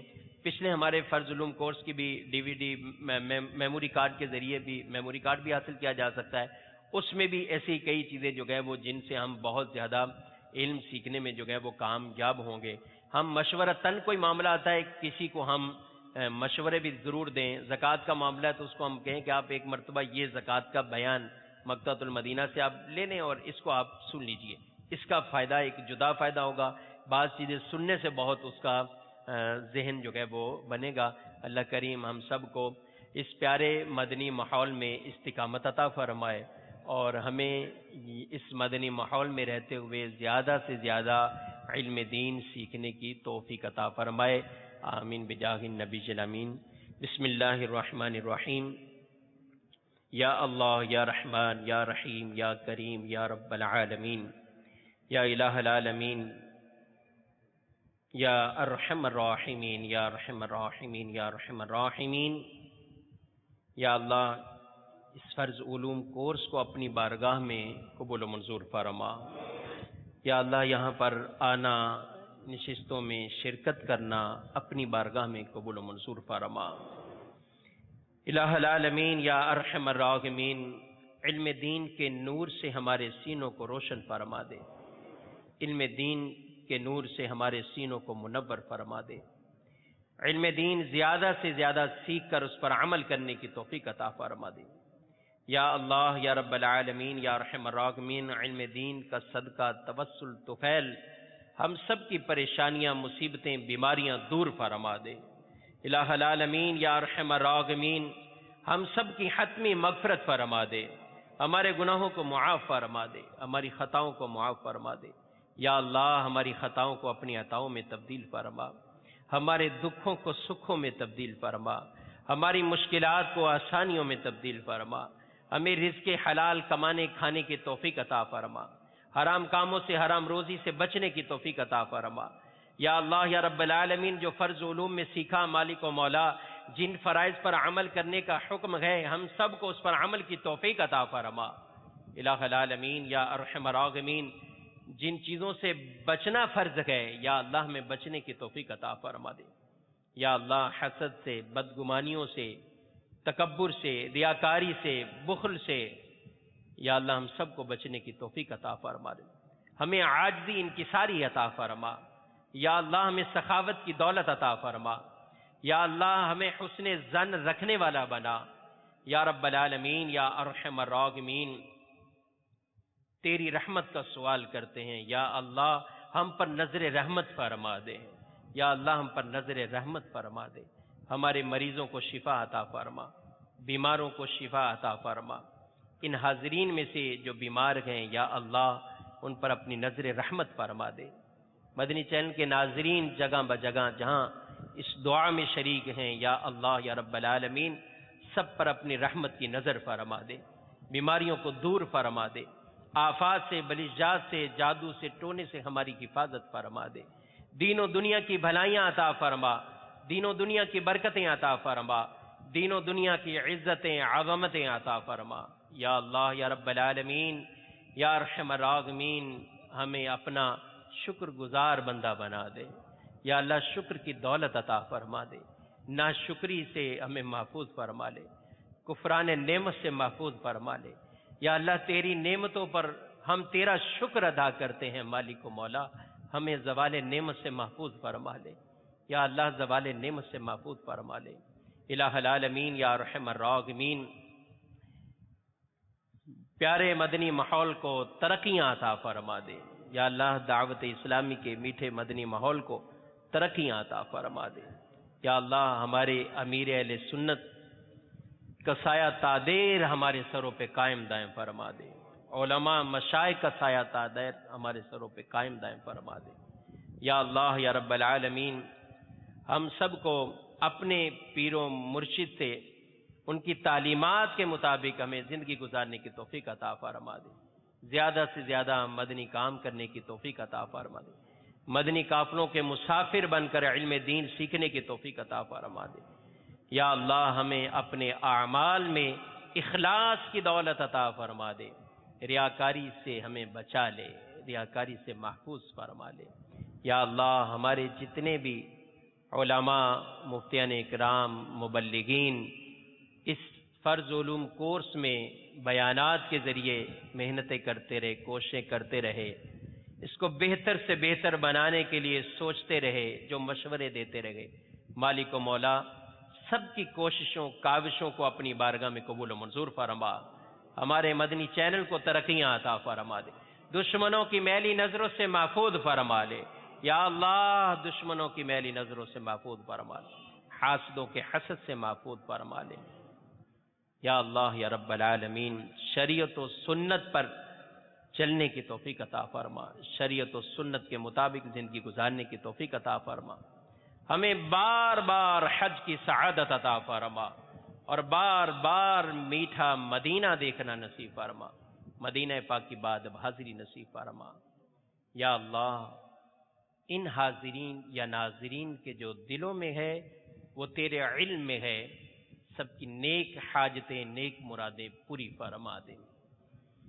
ان اللہ وملائکتہ یصلون علی النبی یا ایہا الذین آمنوا صلوا علیہ وسلموا تسلیما۔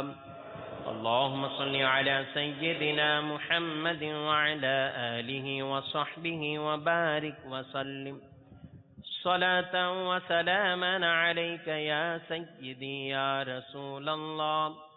سبحان ربك رب العزة عما يصفون وسلام على المرسلين والحمد لله رب العالمين۔ لا الہ الا اللہ محمد رسول اللہ صلی اللہ علیہ وسلم۔ گزارے کیسے زندگی، آؤ علماء سے پوچھ لیں، آئے جو مشکل پیش کوئی، آؤ علماء سے پوچھ لیں۔